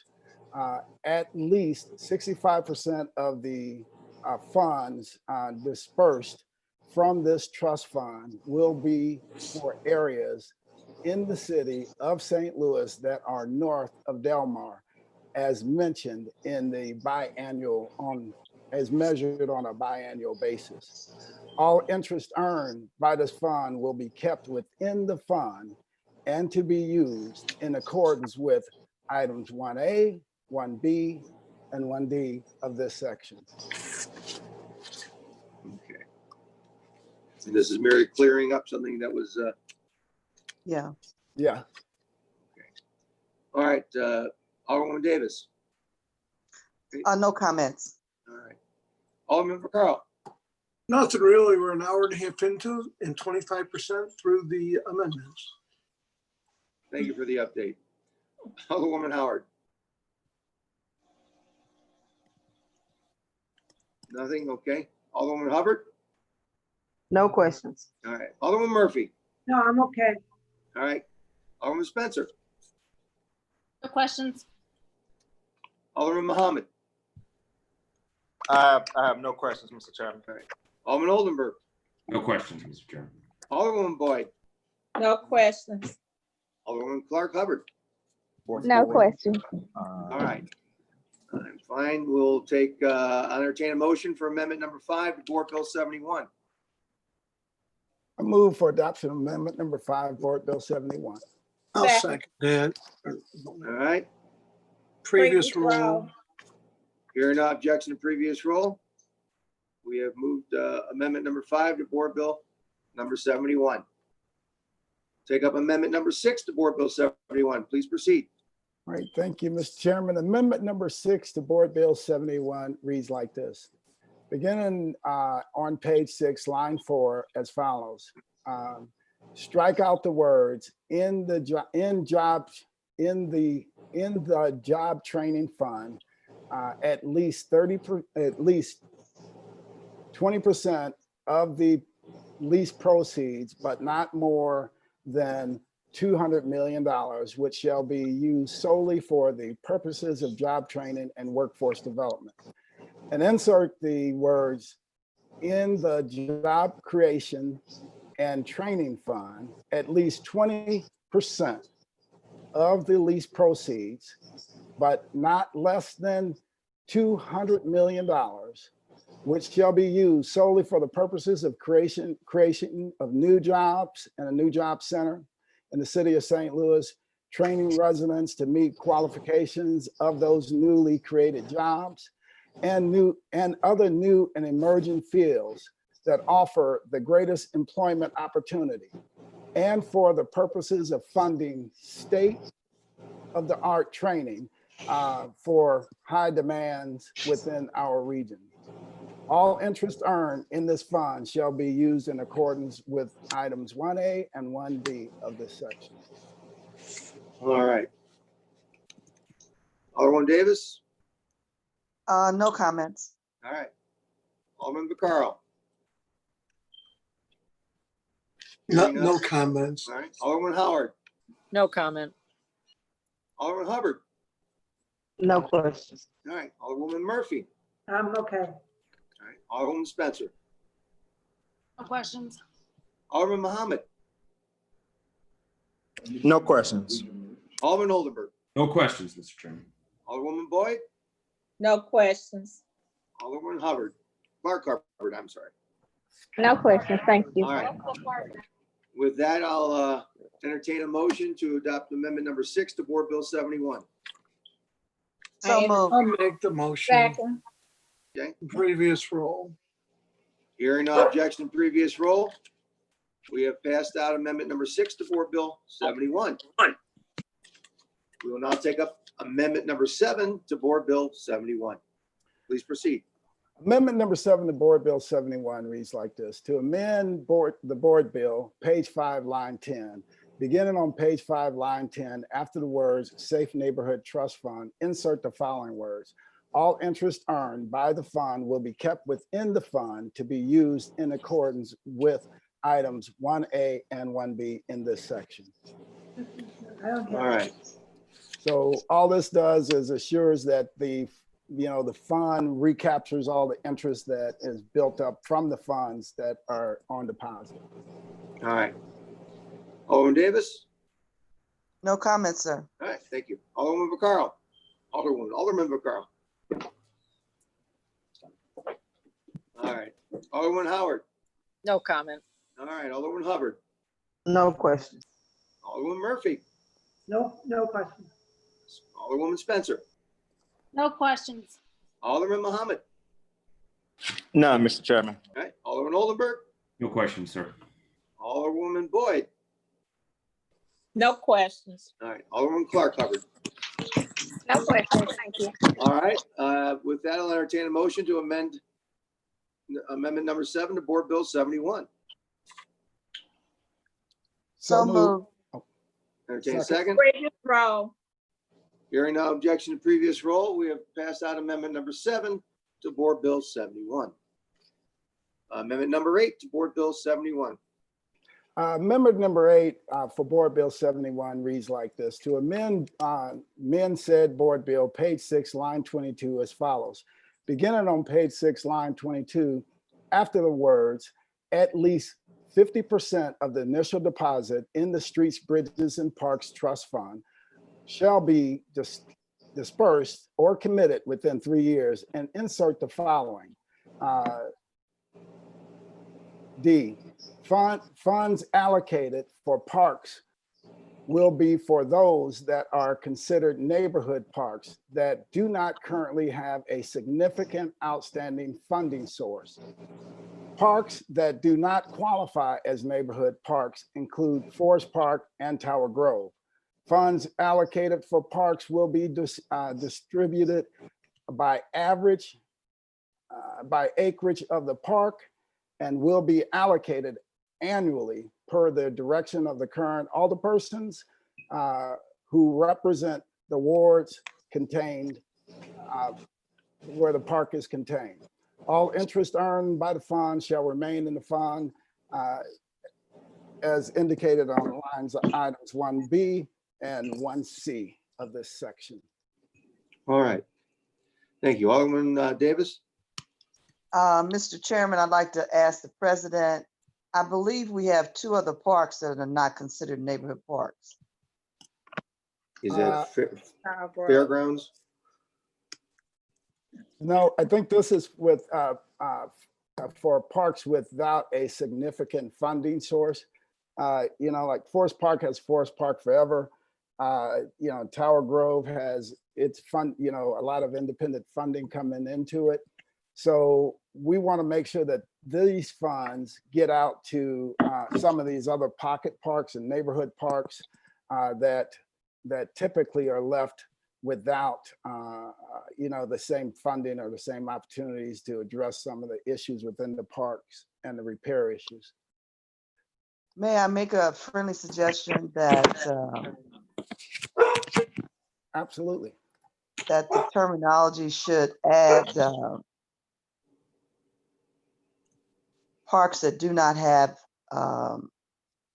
additional private funding. Okay, instead of we say significant outside funding sources. Yeah, because outside could mean that maybe one day They somebody got a grant or something. Yeah, that's what I mean. Yeah, Yeah, it should so be we'll say private private. Yes, I would restate the amendment to be this. And the item I would change is on D. Funds allocated for parks will be for those that are considered neighborhood parks that do not currently have significant private funding sources. Okay. That works for me. Okay, so we're changing the word outside to private. Yes. Okay. Mr. Clerk, I guess with the way we're set up on the Zoom, Mr. Clerk will take care of that and that'll be how the amendment will read. Okay. If that satisfies you, Alderwoman Davis? Yes, sir. Thank you. That's it for me. Okay, Alderman Vaccaro. Nothing, just. All right, hanging Alderman out. Howard. No question. All right, Alderman Hubbard. No question. I think that was a good change that we made because it specifies. Thank you. Alderman Murphy. No, fine, good idea. All right. Alderman Spencer. No questions. All right. Alderman Muhammad. No questions. Alderman Oldenburg. No questions. Thank you, Mr. Chairman. Alderwoman Boyd. No questions. And Alderwoman Clark Hubbard. No questions. Thank you. All right. So with the change from outside, the word outside to the word private, I'll entertain a motion to adopt amendment number 8 to Board Bill 71. I'll make a motion to adopt amendment number 8. Second. Second. Previous row. Previous roll. Hearing no objection to previous roll, we have passed out amendment number 8 to Board Bill 71. We now take up amendment number 9 to Board Bill 71. Please proceed. All right, amendment number 9 for Board Bill 71 reads like this. To amend said Board Bill, page 7, line 15 as follows. Beginning on page 7, line 15, after the words, at least 50% of the initial deposit in the Clean and Livable Neighborhoods Trust Fund shall be dispersed or committed within 3 years, and insert the following words. At least 65% of the funds dispersed from this trust fund will be for areas in the city of north of Delmar as measured on a biannual basis. All interest earned by the fund will be kept within the fund and to be used in accordance with items 1A, 1B, 1C, and 1D in this section. All right, thank you, sir. Alderman Davis? No comments. All right, Alderman Vaccaro.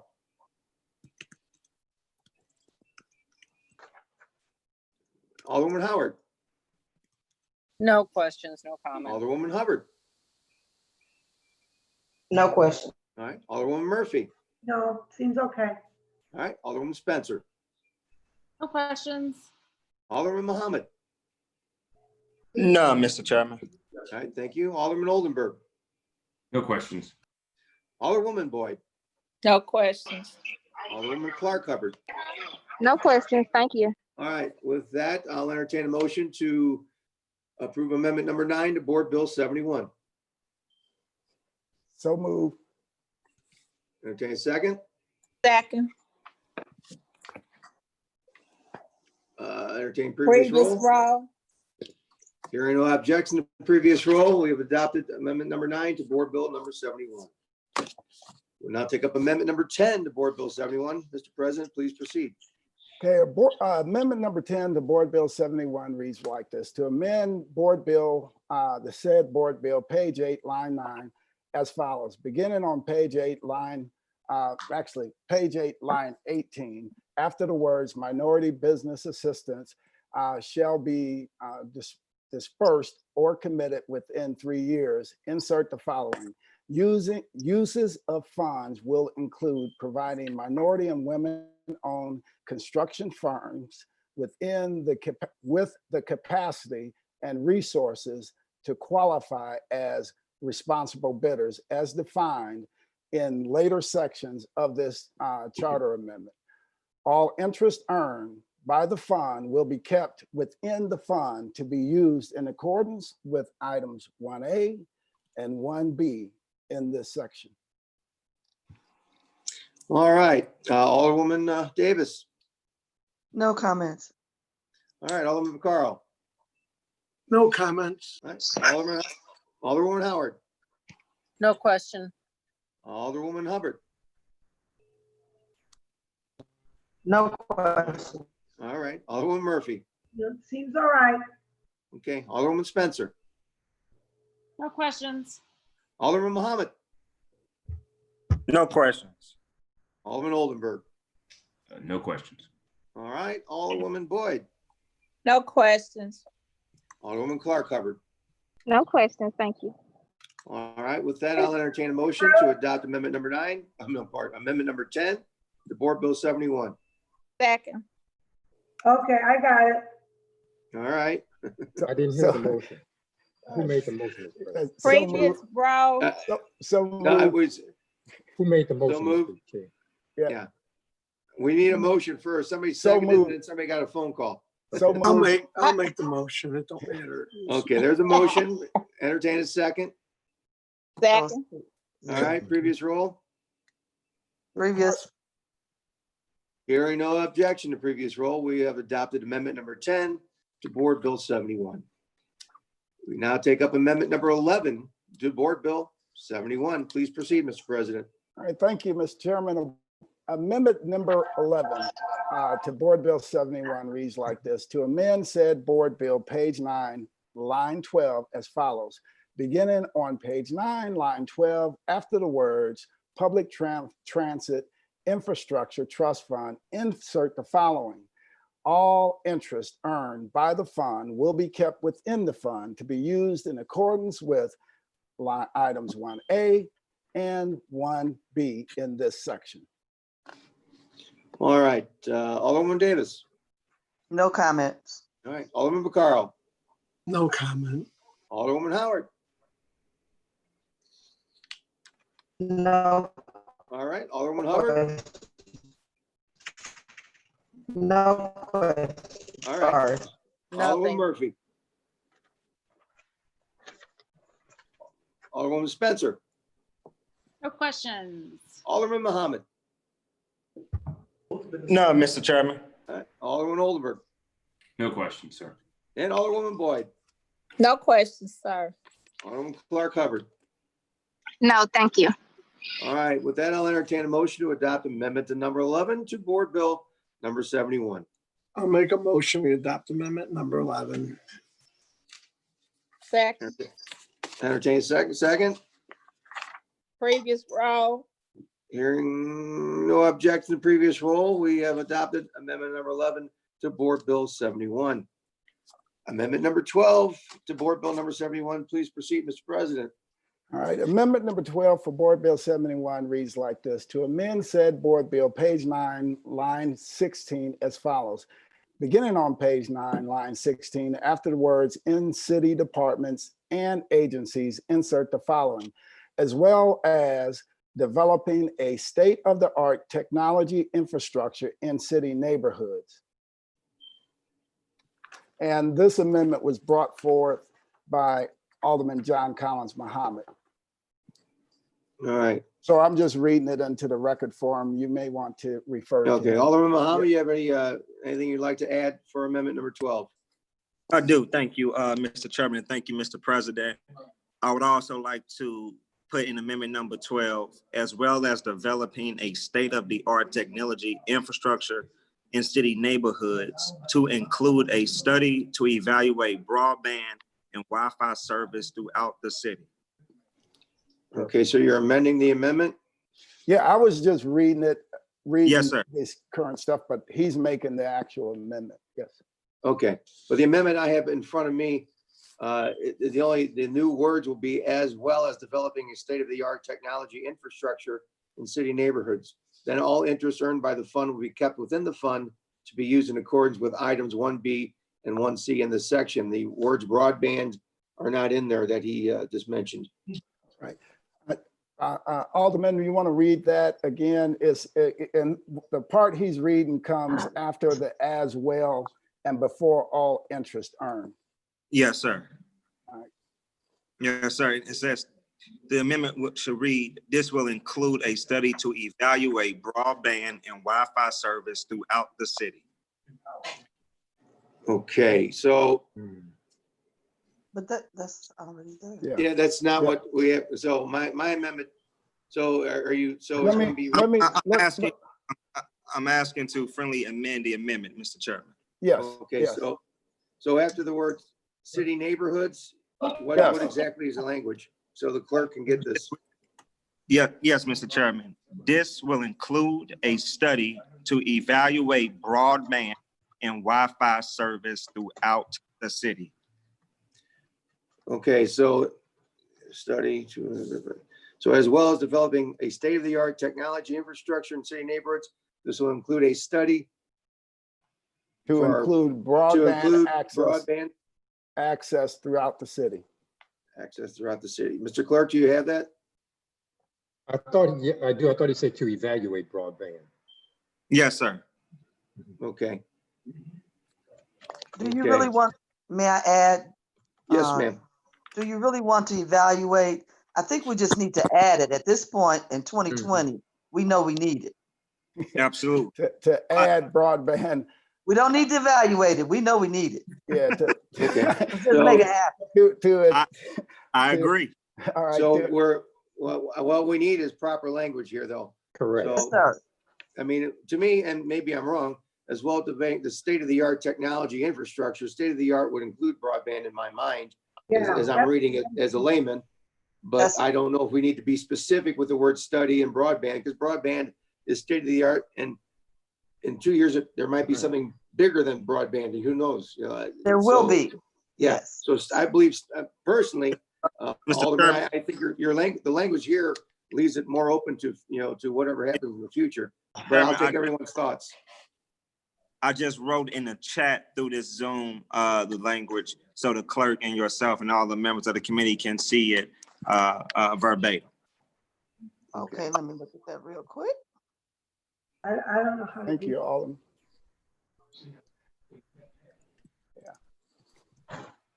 Mm-hmm. Okay, so your chat says, as well as developing a state-of-the-art technology infrastructure in city neighborhoods, this will include a study to evaluate broadband and Wi-Fi service throughout the city and a plan to upgrade broadband and Wi-Fi service in the city based on said study. Now I know that, and we are installing, we're completing the whole ring throughout the city currently. We had that surplus money last year. And they are installing, completing the circle throughout the whole city currently as we're having this meeting. But so I don't know if the word study or evaluate need to be in there. It's redundant because you're saying created, and so you don't need a study. Yeah. I would yield to the suggestion and I would yield to the Alderman for the 19th. I have no problem with that, sir. All right. So Alderman from the 19th, we're fine with the language as it sits currently? Yes, with sir. The state of the art? All right. Yes, sir. Okay, thank you for your input. Alderman Vaccaro? I have no input. I'm just All right, hanging out. Alderwoman Howard. Alderman Hubbard. Nothing. All right, Alderman Hubbard. Nope, no questions. Okay, for the future, since we have, I'll take 3 seconds of silence as that you're okay with this. So if I call your name and I don't hear any response, we can move forward. I know there's a lot going on here today. So Alderwoman Murphy, Okay. Alderwoman Spencer, No questions. all right. Alderman Oldenburg. Sorry, Mr. Chairman, can we just restate where exactly we are? What we are is we're leaving the amendment as is on your original Okay, amendment number 12.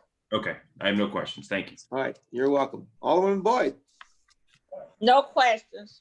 All right, Alderwoman Clark Hubbard. No questions. Thank you. All right. With that, I'll entertain a motion to adopt amendment number 12 to Board Bill 71. I'll make a motion, we adopt amendment number 12. Okay, Second. All right. Previous row. Hearing no objection to previous roll, we have adopted amendment number 12 to Board Bill 71. We will now take up amendment number 13 to Board Bill 71. Mr. President, please proceed. All right, thank you, Mr. Chairman. Amendment number 13 for Board Bill 71 reads like this: to amend said board bill, page 10, line 7, as follows. Beginning on page 10, line 7, after the words providing, funding, or collateral, and insert the words prime rate. And on page 10, line 16, after the words revolving loan fund, insert the following words: all interest earned by the fund will be kept within the fund to be used in accordance with items 1A and 1B in this section. All right, Alderwoman Davis. No comment. All right, Alderwoman Howard. Alderwoman Hubbard. No questions. Alderwoman Murphy. No question. Alderwoman Spencer. What? No questions. All right. Alderman Mohammed. No, Mr. Chairman. All right, Alderman Oldenburg. No questions, just a statement that this is a good amendment. This actually ensures that it will be a revolving, the proceeds will in fact be revolving in nature. All right. Thank you. Thank you, sir. Alderwoman Boyd. No questions. All right. Alderwoman Clark Hubbard. No questions. All right. With that, I'll entertain a motion to adopt amendment 13 to Board Bill 71. I make a motion, we adopt amendment number 13. All right. Second. Second. Second. Previous row. Hearing no objection to previous roll, we have adopted amendment number 13 to Board Bill 71. We will now proceed and on amendment number 14 to Board Bill 71. Mr. President, please proceed. Amendment number 14 came from the fire department. Amendment number 14 to Board Bill 71 reads like this: to amend said board bill, page 18, line 20, as follows. Beginning on page 18, line 20, after the words relative to the airport, and insert the words and figures as follows. The city shall maintain the fire protection and aircraft rescue firefighting services at the airport. All right. Alderwoman Davis. That's a critical one, and I certainly support it. Thank you. All right. Alderman Vaccaro. Just real quickly, now, will the city be paying for that, or will the airport reimburse us for the fire in place? Just curious. They would Pull They- that up. Yeah, they Pull it will, off of- they'll stay Alderman on. Howard need to mute. Yeah, the employees will be, you know, the city employees and come under our payroll so that we maintain control over the fire protection and everything at the airport. Okay, I mean, will we send them a bill for that? Yes. Yes, yes. Okay, I was just curious. Thank you. All right. Okay, all right, Alderman Howard. No comment. All right, Alderman Hubbard, No question. Alderman Murphy, No question. all right, Alderwoman Spencer. Thank you, Mr. Chair. How many, Mr. President, how many firehouses do we have at the airport right now?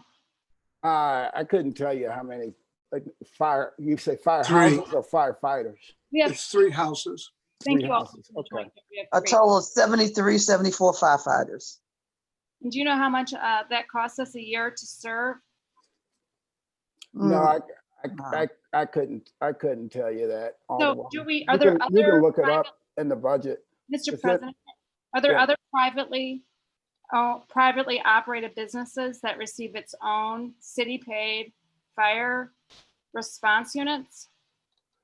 Well, if you would rather the city not have fire protection I'm at asking the airport, you can look If you down would this. like to mansplain limit. more like you did yesterday, that's fine.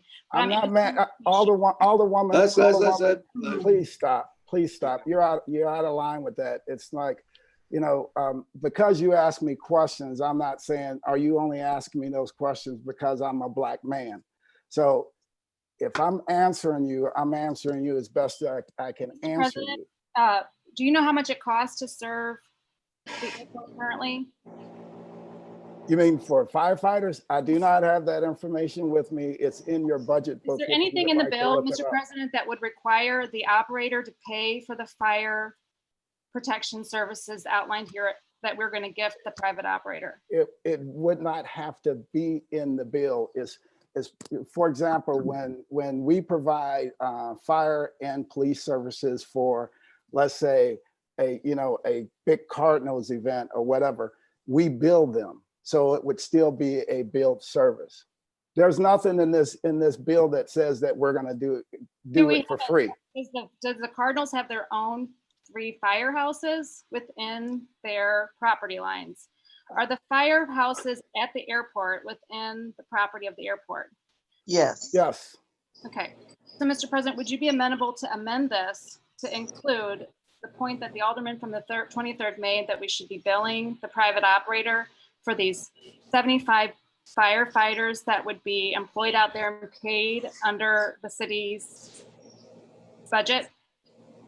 I have no problem with that amendment. I'm not sure that we have to amend that to say it because, it's clear that if they are going to be on our payroll and we're providing the service, that we will bill for that service.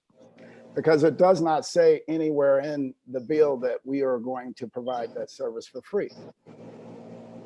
It does say that we will provide that service, and it provides a guarantee that the private operator would pay for it. So, Mr. President, would you add into your bill a protection that the private operator would reimburse the city in its entirety of the cost of providing the 75 firefighters for the 3 firehouses that currently reside within the airport? One of the points that I want to make sure that we understand here is that the airport is the city's asset, right? And we have FAA guidelines and TSA guidelines that we have to meet in terms of safety measures.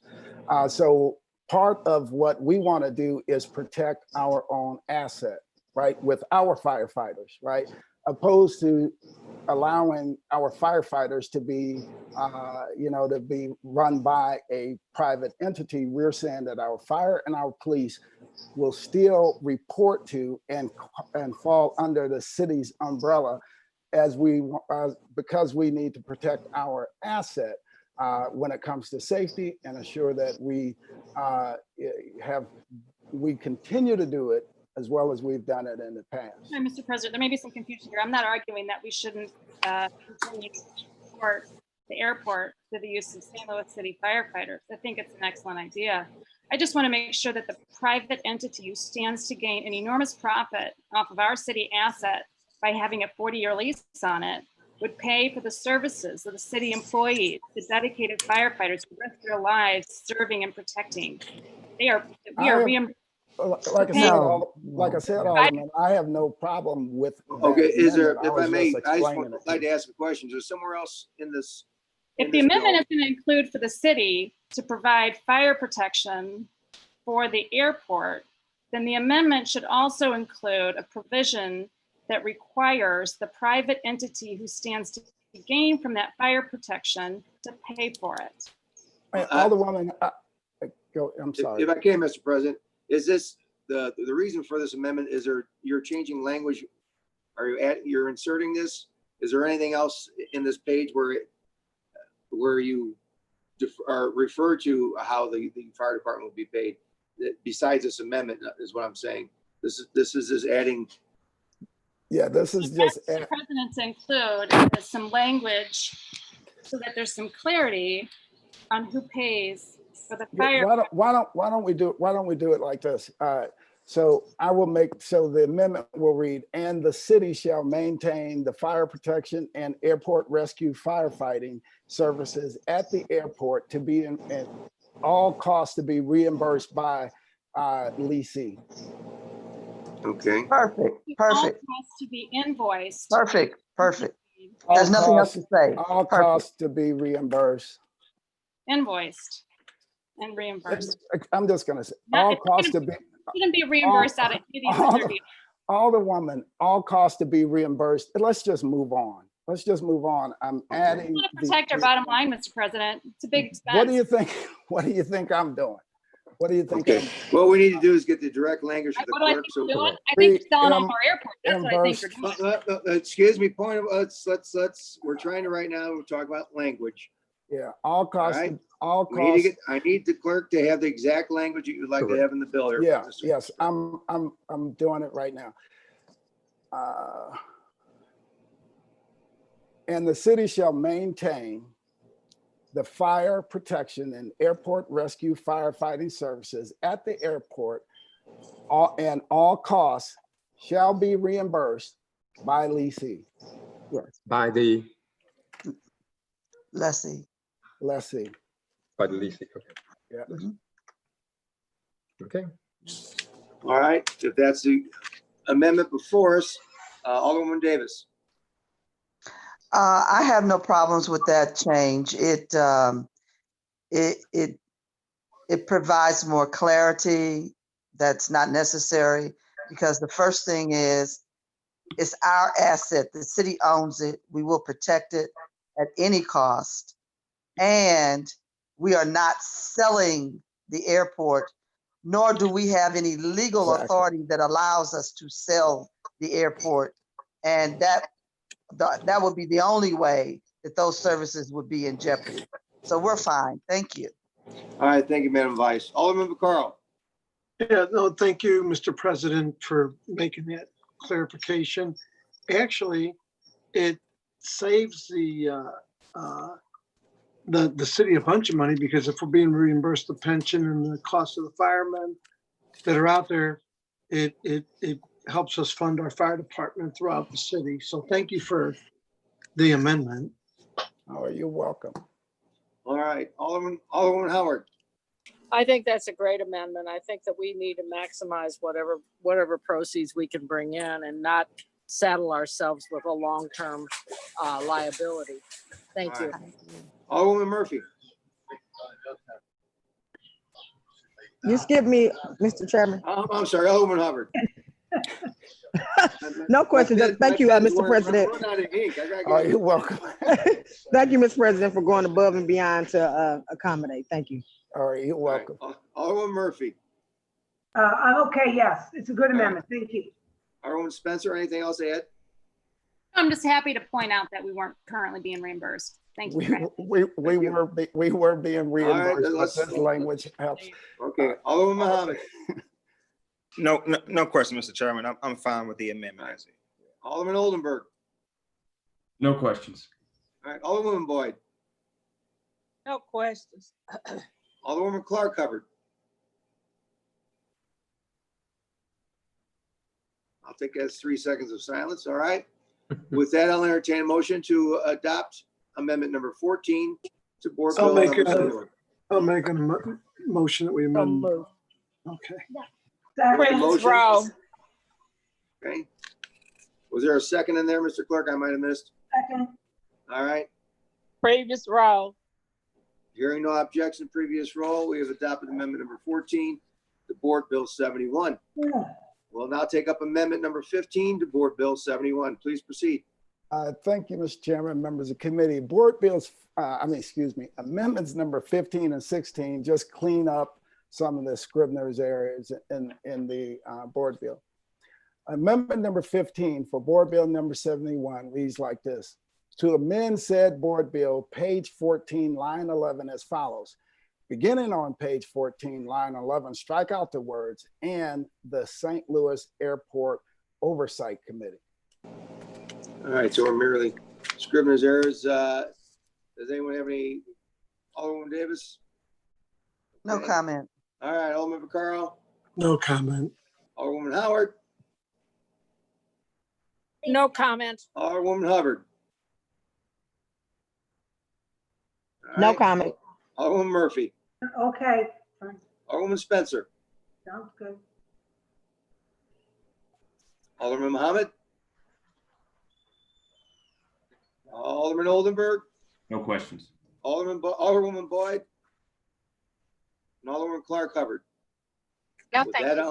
all right, I'll entertain a motion for amendment number 15 to board bill number 71. I make a motion. Entertain a second. A second, please. Make mine the second. All right, Second. okay, Previous row. all right. Hearing no objection, previous roll, we have adopted board amendment number 15 to board bill number 71. Before us now is amendment number 16 to board bill 71. Mr. President, please proceed. Thank you, Mr. Chairman, members of committee. Amendment number 16 for board bill 71 reads like this. To amend said board bill, page 16, line 21 as follows. Beginning on page 16, line 21, strike out the word 11 and insert the following 7. Just Okay. clean up another typo. Okay. Anyone from the committee have a problem with the typo here? Correction? All right, with that, I'll entertain a motion to adopt amendment number 16 to board bill 71. I'll make a motion. Second. Previous row. Hearing no objection, previous roll, amendment number 16 to board bill 71. Yes, Watch. Again, excuse, was that? never mind. Oh, okay. All right. Hearing no objection, previous roll, we've adopted amendment number 16 to board bill 71. We now have before us amendment number 17 to board bill 71. Mr. President, please proceed. Alderman Oldenburg, this was, I believe this was an amendment that Alderman Oldenburg. Oh, 17 is his? Okay, I thought, okay. Was that one of the ones that you brought forward? 20 and 21, Mr. President. Sorry. Okay, all right, so I'll take this one. All right, sir. Amendment number 17 to Board Bill 71 reads like this. Beginning on page 23, line 19, before the words, section 2, hyphen ballot language, insert the following. Number 11, the Board of Estimate and Apportionment shall hire an airport lease oversight director who shall be able to hire 2 staff persons with approval from the Board of ENA to oversee the day-to-day compliance with the terms of the lease.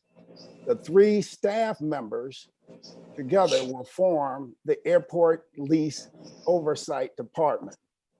The department shall report directly to the Board of ENA. The Airport Lease Oversight Director, subject to appropriation, shall be authorized to contract with and seek advice from technical consultants. The Airport Lease Oversight Department, with the approval of the Board of ENA, shall authorize to bring an action to enforce any terms in the lease pursuant to the terms of the lease. The Airport Lease Oversight Department will make a quarterly presentation at a public hearing of the Board of Aldermen, Transportation and Commerce Committee, detailing leasee compliance with the terms of the lease. All right. Alderwoman Davis, any questions or comments on the amendment? This is a critical item to have. Most people, when you have large entities like this that you're dealing with, the people who are actually doing the day-to-day, they can't focus on all the compliance. So this is critical. We had that with the DSEC program and a number of other large contracts, and you'll see it with other things around big corporations. So I appreciate this being in there, and it also relieves the day-to-day staff. So I like this. Thank you. All right. Alderman Vaccaro. Hearing nothing. Alderwoman Howard. No comment. All right. Alderwoman Hubbard. No question. Alderwoman Murphy. No, it seems all right. Okay. Alderwoman Spencer. Go. Thank you, Mr. Chair. Yeah, I have a question about this additional language here. Looks like this grants a significant amount of authority to the Board of ENA. What role does the Board of Aldermen play other than hearing a quarterly report? Do we have any authority in any matter related to this whatsoever? Absolutely. You see where it says subject to appropriations, correct? Yeah. All right, so, and we spoke about that yesterday, that it takes the Board of Aldermen to appropriate funds, right? Sure, the appropriation funds, but the oversight, any level of oversight besides appropriations, Mr. President. And for any department in the city, pick one, police department, fire department, any other department in the city, if the board wants to express its authority, when and how does it express that authority? Tell me, Mr. President. No, you asked questions. I'm posing it back to you. President, what I'm asking you for is the role of the Board of Aldermen. I'm not asking you to ask me questions. I'm asking you to answer questions about the role of the Board of Aldermen. Alderwoman, some of these questions that you're asking are just so elementary. I figured it would be. I don't need a easier lesson. for you to- You don't need to mansplain me. I'm asking you the role of Alderman as it outlined here. If you don't want to answer. Point of order. Point of order. Point of order, please. Point of order. Ladies and gentlemen, silence, please. We have a point of order. I don't need to be lectured. I'm asking the question. Point of order. Point of order. Point of order. Silence, please. We have a point of order from Madam Vice. Please proceed. Mr. Chairman, I would like to ask that we take a deep breath. I would like to ask that the two persons who are interacting at this moment, Alderwoman from the 20th Ward and the President of the Board of Aldermen, wait until the other one has finished speaking and then answer or not answer. It's up to you. This is America. But please don't talk over each other because we can't hear when you're talking over each other. So if you could just give us that, I would really appreciate it. Thank you, Mr. Chairman. Thank you, Madam Vice. So if we would, there's a question, please state a question, Alderwoman from the 20th, and we'll have the President answer it. Thank you, Madam Vice. Thank you, Mr. Chair. Mr. President, I'd like to ask the following question, and I'd like you to answer it without asking me a question. Mr. President, what is the role of the Board of Aldermen in the process of oversight, not the appropriations process, but the process of oversight? The same powers that the board has with any other city department. Now, that's the answer. I don't know I can't help whether you like the answer or not, that is truly the answer. So for example, if we are having a problem with a city department, we call them in, we have hearings, right? If something is going on within that city department, we can then introduce legislation like we're doing right now with the police department, where we're putting additional provisions on the police department, right?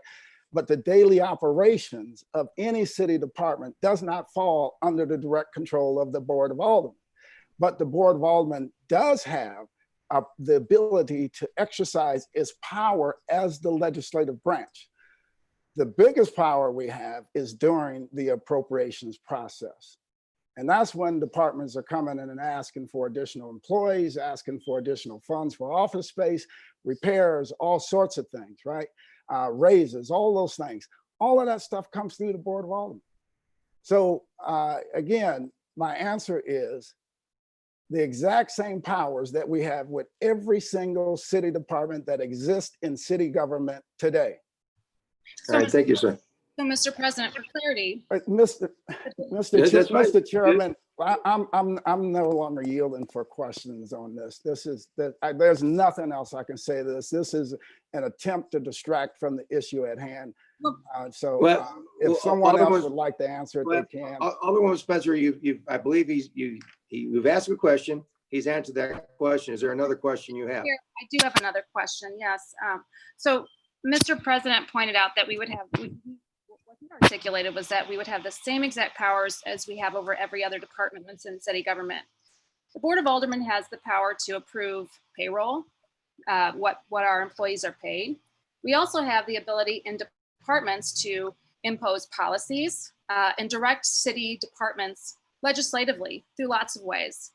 My question would be for Mr. President. He seems to assume that we would also have the power over the airport in the same way under under this leasing program. It's my understanding that we do not have the power to decide what the employees of the airport would get paid, nor would we have any legislative powers over the policies enacted within the airport once we go through this. I was hoping to get some clarity from Mr. President because it seems to me we would not have the exact same powers as he stated that we have over the current city departments. But okay. Mr. Chairman. Yes, please proceed. Mr. Chairman, amendment number 17. Directly in amendment number 17, it says subject to appropriations, which is why I continue to ask the question that I asked Alderwoman yesterday. Do you think about the appropriations process? Nothing in here changes the appropriations process. So for this oversight office, we would still be subject to the appropriations of the Board of Aldermen. All of this, this anger and everything that's coming out. Let that go. Just stop. Okay. So we really need to move forward. I believe the question has been asked and answered. Is there? I don't think it's been answered, but I certainly have asked it, and I appreciate the opportunity. I have no further questions. If the President, thank you. Answer. All right, Alderman Mohammed. I have no questions, Mr. Chairman. All right, Alderman Oldenburg. No questions. Alderman Boyd. Alderman Clark Hubbard. No, thank you. All right. So I will entertain a motion to adopt amendment number 17 to Board Bill number 71. I'll make a motion we adopt number 17. Previous roll. Hearing no objection to previous roll, we have adopted amendment number 17 to Board Bill number 71. Before us now is amendment number 18 to Board Bill 71. Please proceed, Mr. President. Okay. Amendment number 18 to Board Bill 71 reads like this: to amend Board Bill 71, page 24, line 17, to page 24, line 18 as follows. Beginning on page 24, line 17, strike out the words "for the St. Louis Lambert International Airport provided proceeds of at least 1.7 billion with at least 1.0 billion to be put in a trust fund for safe neighborhoods, neighborhood development, job training, city infrastructure, and small business development. In light thereof, insert the following. For the St. Louis Lambert International Airport provided proceeds of at least $1.7 billion with annual revenue share payments of 6.5 million, with at least 1.0 billion to be put in the following trust funds to improve the safety and quality of life for all city residents. 25% of the trust fund to be put solely for safe neighborhoods, 20% in a trust fund to be used solely for redevelopment of distressed neighborhoods, 20% in a trust fund to be used solely for job creation and training, 10% in a trust fund to be used solely for maintenance and repair of streets, bridges, and parks, 10% in a trust fund to be used solely for home repair and preservation and removing dangerous buildings and environmental hazards, 5% in a trust fund to be used solely for minority business assistance, 5% in a public transit infrastructure fund to be used solely for the purposes of development of combined passenger and or freight transportation certification facilities, 4% in a trust fund to be used solely for the purposes of modernizing and upgrading technology in city departments and agencies, developing a state-of-the-art technology infrastructure in city neighborhoods, and 1% in a trust fund to be used solely for providing low interest loans to small businesses. All right, thank you, sir. Alderwoman Davis. Well, I like that because you're actually putting targeted amounts that no matter what happens, whether there is a privatization or not, but it gives us a footprint as we move forward and determining how we need to allocate funds in order to improve the city.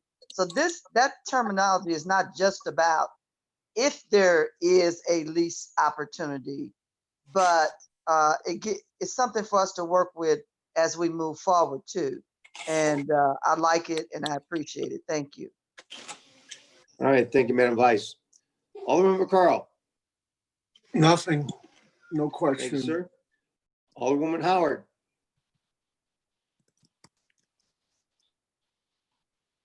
All right, Alderwoman Hubbard. No question. Thank you. Alderman Murphy. So my understanding is that these numbers actually only pertain to this board bill. It is, okay, I just wanted to make sure. It's not written in stone for everything we do, just this one. Okay, thank you. All right. And Alderwoman Spencer. Sounds like ward capital. I'm good. Okay. All right. Alderman Mohammed. No questions. Alderman Oldenburg. No questions.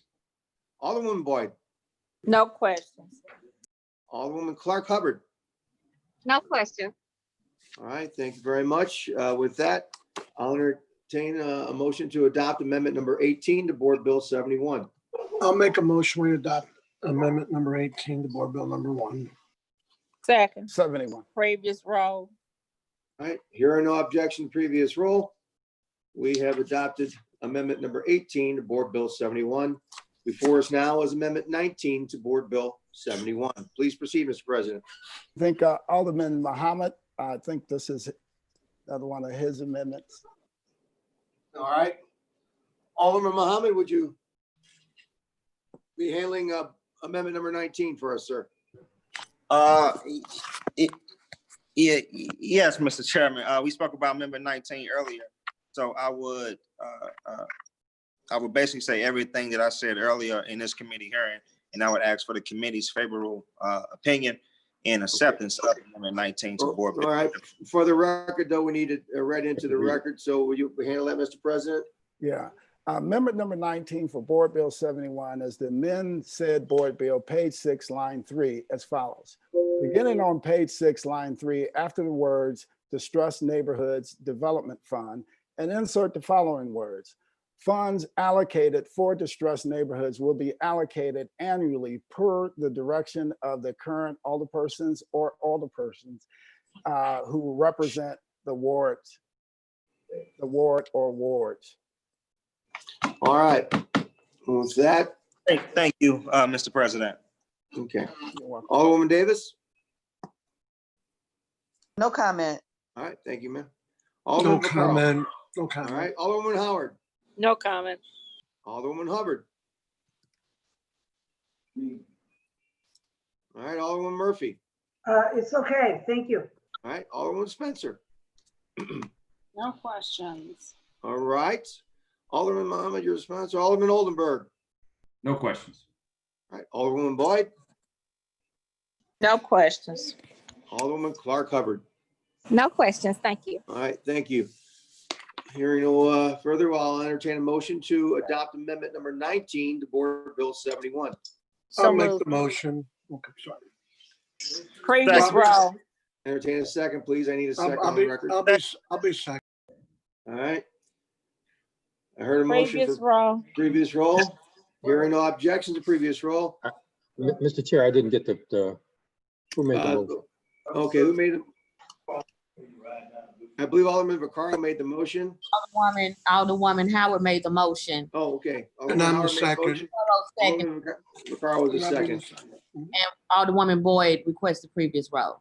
Okay, thank you very much, Sharita. Hearing no objection, previous roll. Amendment number 19 to Board Bill 71 has been adopted. We move to amendment number 20 to Board Bill number 71. Mr. President, please take over.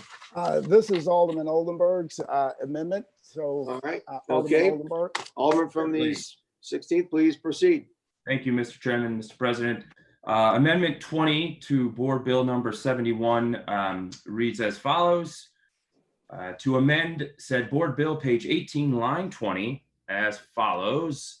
Beginning on page 18, line 20, after the words power relative to the airport, and insert the word and figures as follows. Commissioned and non-commissioned employees of St. Louis Lambert International Airport Police Department shall be transferred into the police division at the commensurate rank and pay of the corresponding position they currently occupy without interruption in service and without loss of rank, seniority, accrued leave, or any other benefit earned or conferred to them during their course of employment, except that the chief of police of the St. Louis Lambert International Airport Police Department shall hold the rank of lieutenant colonel in the police division. Upon the completion of the transfer, the police division shall provide all policing services to the St. Louis Lambert International Airport and shall assign an adequate number of commissioned and civilian police personnel to the St. Louis Lambert International Airport as is necessarily required to provide comprehensive policing services there, given first preference to commissioned personnel who are assigned to St. Louis Lambert International Airport at the time of the transfer. There shall be no involuntary reassignment of commissioned officers who were assigned to St. Louis International Airport Police Department at the time of the proposed charter amendment herein approved by voters. City of St. Louis Airport Commission and or any successor entity as provided herein shall continue to pay the wages, benefits, and all personnel costs associated with the commissioned and non-commissioned police personnel assigned to the St. Louis Lambert International Airport Police Department, and shall make such expenditures necessary for safe, efficient police operations upon the premises of St. Louis Lambert International Airport, consistent with their current expenses for such operations. All the fixed assets and equipment currently assigned to the St. Louis Lambert International Airport Police Department shall be transferred to the police division on or before the effective date of this charter amendment. All employees of the police division who possess the statutory power of arrest shall be commissioned as peace officers by the City of St. Louis and shall be authorized to enforce the ordinances of the City of St. Louis upon the premises of St. Louis Lambert International Airport. St. Louis Lambert International Airport Police Department shall mean the commissioned and non-commissioned police personnel employed at St. Louis Lambert International Airport by the City of St. Louis Airport Commission, along with all of the fixed assets and equipment assigned to the police department as of the time of the proposed charter amendment herein is approved by voters. All right. We'll go through. Alderwoman Davis, any questions or comments? My only comment is that that's extremely needed, and I appreciate the amendment. All right, thank you. Alderman Vaccaro. Well, I do have some comments and questions because we did try to combine the departments before. One of the issues is going to be the pension. They're in two different pension systems, and the amount of money that it takes to move the airport police into the city police means we would have to pay, or somebody would have to pay all that pension cost.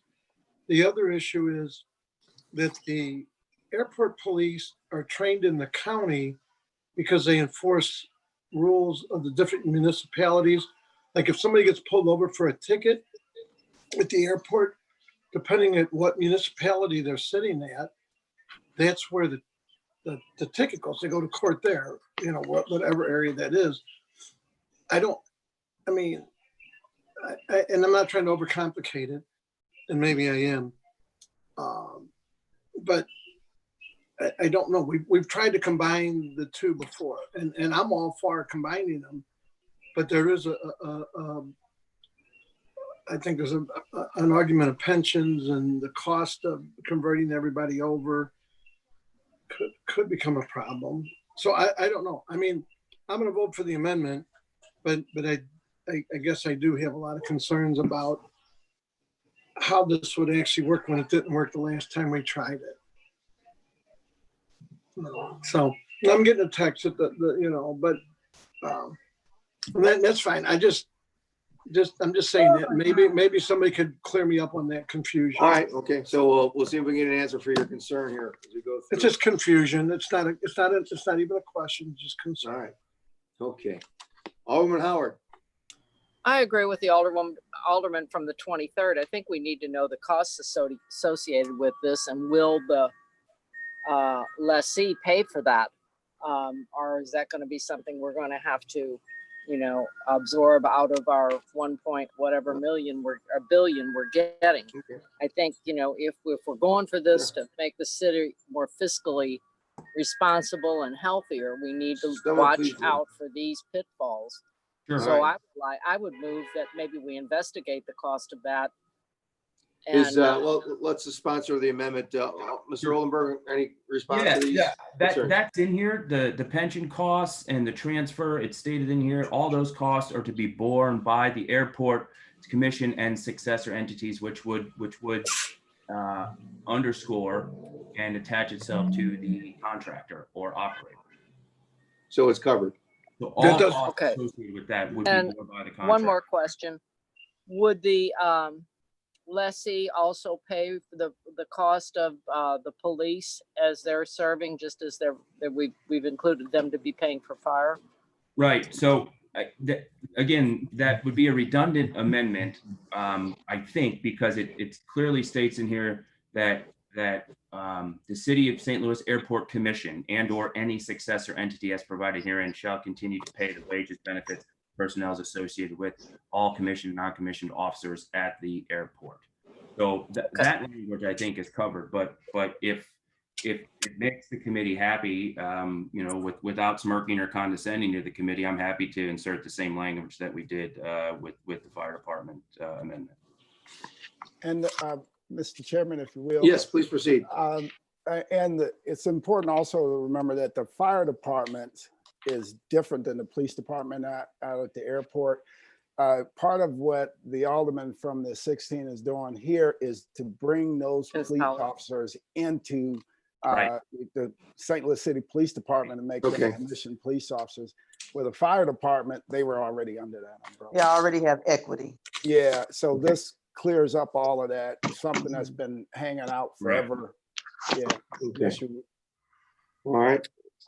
But just to restate, the lessee will pay for all of those costs of conversion and so forth and the differences. Is that correct? Yes, by the statement I read, the commission and/or any successor entity would bear all those costs. Okay. All right. Thank you. Okay. Alderman Murphy. I'm sorry, Alderman Hubbard. No questions. It said Howard Hubbard after a few moments. The age throws me off. Okay, Alderman Murphy. No questions, thank you. All right, Alderman Spencer. Thank you, Mr. Chair.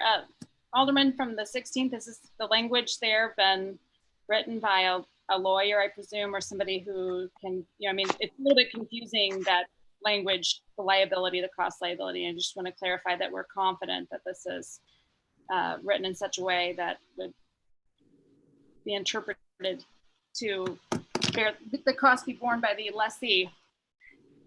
Yeah, I mean, I think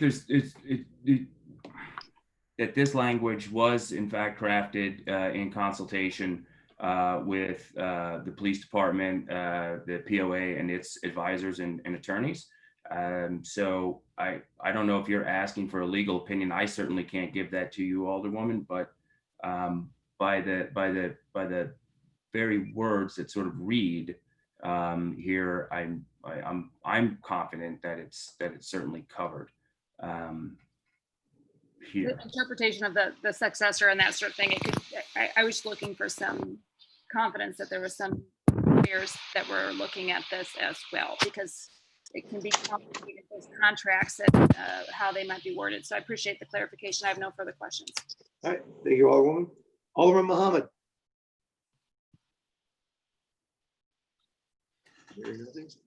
I have Alderman nothing, Boyd. Mr. Chairman. All right, thank you. Alderwoman Boyd. No questions. Alderman Clark Hubbard. No questions. All right, Alderman Oldenburg, you're welcome to close on amendment number 20. I would like to make a motion that we adopt amendment number 20, Board Bill 71. I'll make the motion. Oh, Previous roll. Okay, hearing no objection to previous roll, we have adopted amendment number 20 to Board Bill number 71. I feel like the great Karnak. I hold before me the final envelope. It's kept in that Funkin' Wagnall's front mayonnaise jar or front porch. All right, we have before us amendment number 21 to Board Bill number 71. Mr. President, please proceed. I think the alderman from the 16th. This 16th, all right. Alderman Oldenburg, please proceed. Does everyone have amendment 21? It was, okay, good. Just want to make sure. Amendment number 21 to Board Bill number 71 reads at page 5, line 2, after neighborhoods, we would be inserting, including for increasing compensation levels for community police officers, firefighters, and public safety personnel. All right. Madam Vice, any questions in regard to amendment 21? No questions. All right. Alderman Vaccaro. no question. Alderwoman Howard. Nothing, no. All right. Alderwoman Hubbard. No questions. All right. Alderwoman Murphy. No, think it's all right. All right. Alderman Spencer. No questions. Alderman Muhammad. Someone please mute. Alderman Oldenburg, is your amendment. So Alderwoman Boyd. No questions. Alderman Clark Hubbard. No question. All right. With that, I'll entertain a motion to adopt amendment number 21 to Board Bill number 71. Mr. Chairman, I move that we adopt amendment number 21 to Board Bill 71, please. Second. Previous roll. Hearing no objection to previous roll, we have adopted the 21st and final amendment to Board Bill number 71. All right, before us now is Board Bill 71 as amended. Mr. President, please proceed. Yes, I want to first thank each and every member of the committee and people who took time out of their schedule to participate in this meeting today and offer comments. What's important to remember about Board Bill 71 as amended is that we're putting the question before the voters, right? And we're giving the voters an opportunity to choose and the right to choose their destiny and their future, right? When you look at the fact that currently, I think they've turned in twice the number of signatures that they need for the current ballot initiative, it should be assumed that we're going to see at least one initiative on the ballot. So this gives us an opportunity to put something on a ballot that reflects our views and also that reflects the wishes and needs of our communities at large. So with that, I would just ask for your favorable approval of Board Bill 71 as amended, and ask that you pass this out of committee with a do-pass recommendation. All right, thank you very much, Mr. President. With that, I'll entertain a motion on Board Bill number 71 as amended. Mr. Chair, we Yes. agree to both your questions after. Oh, I'm sorry. I apologize. I've lost my mind over the last 3 hours here. I'm sorry. Before we go, we'll go through final comments from members of the panel. Alderwoman Davis. Thank you, Mr. Chairman. I was going to catch you there. She just got there before me. It's one of the things I wanted to do is just to reassure the community. I know there's a lot of information going back and forth. This is not a bill to promote privatization. I've said this all along, even when they were talking about the first bill. I want our community to have information.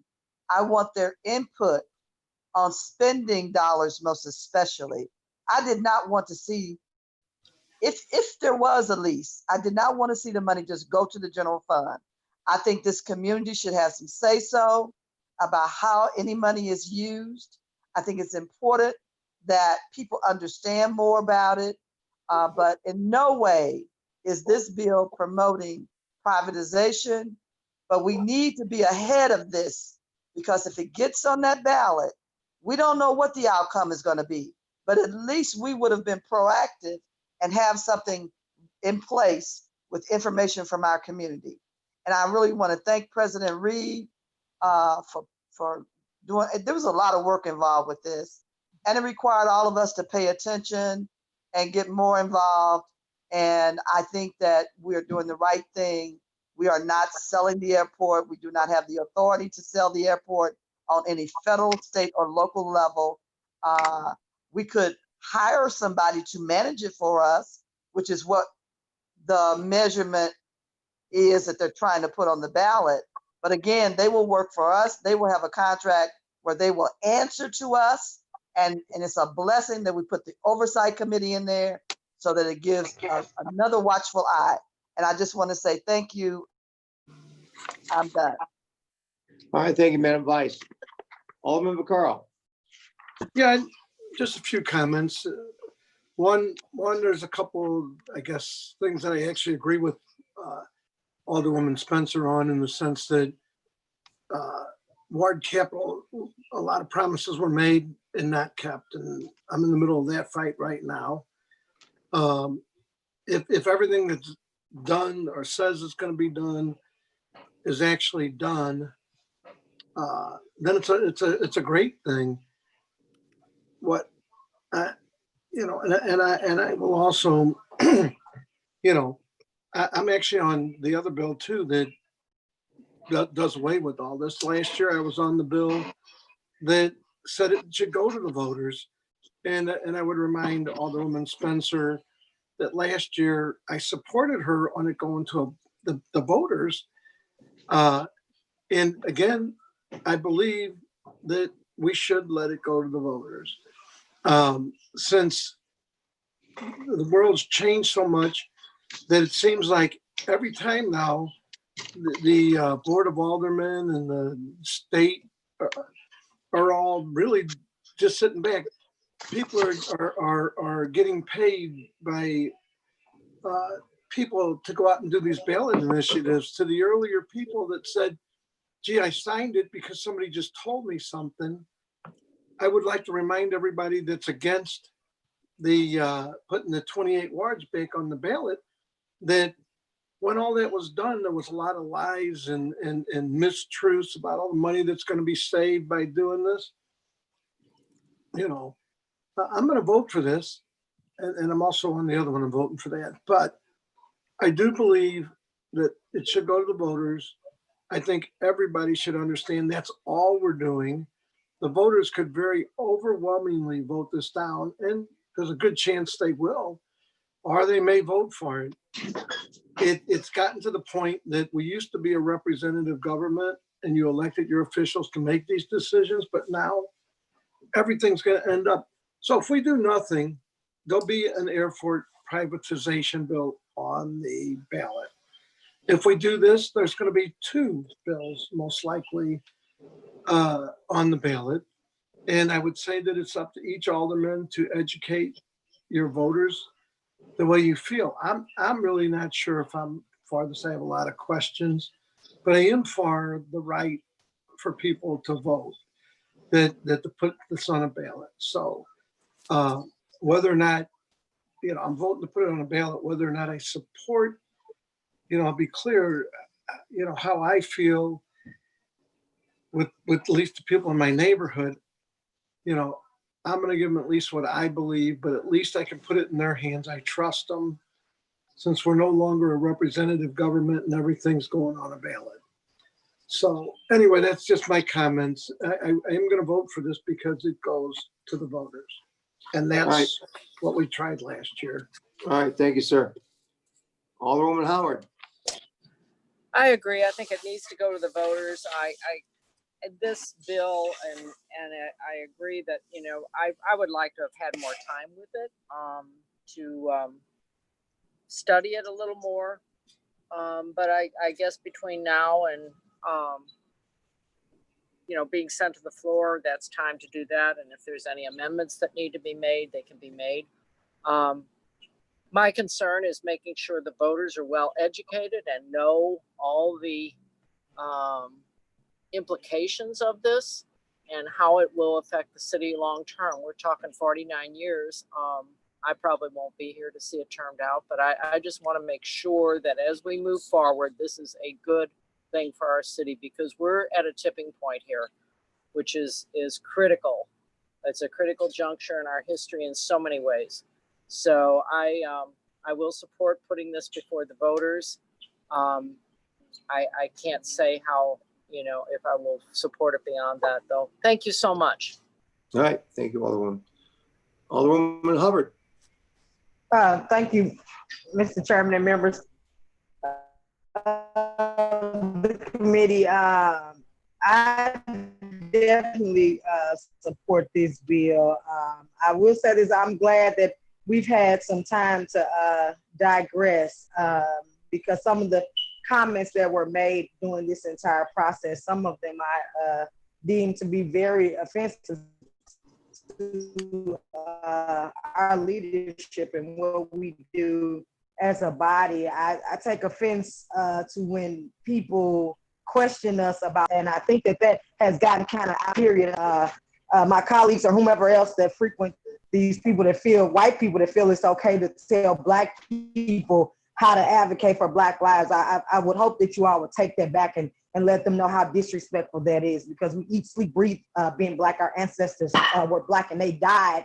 And so the most important part of this bill to me is that if we do privatize or lease it or whatever, some of those resources can come back to our community. There was a comment that kept saying, follow the money, follow the money. Well, had you all been following the money for 100+ years, we wouldn't have 2 different cities.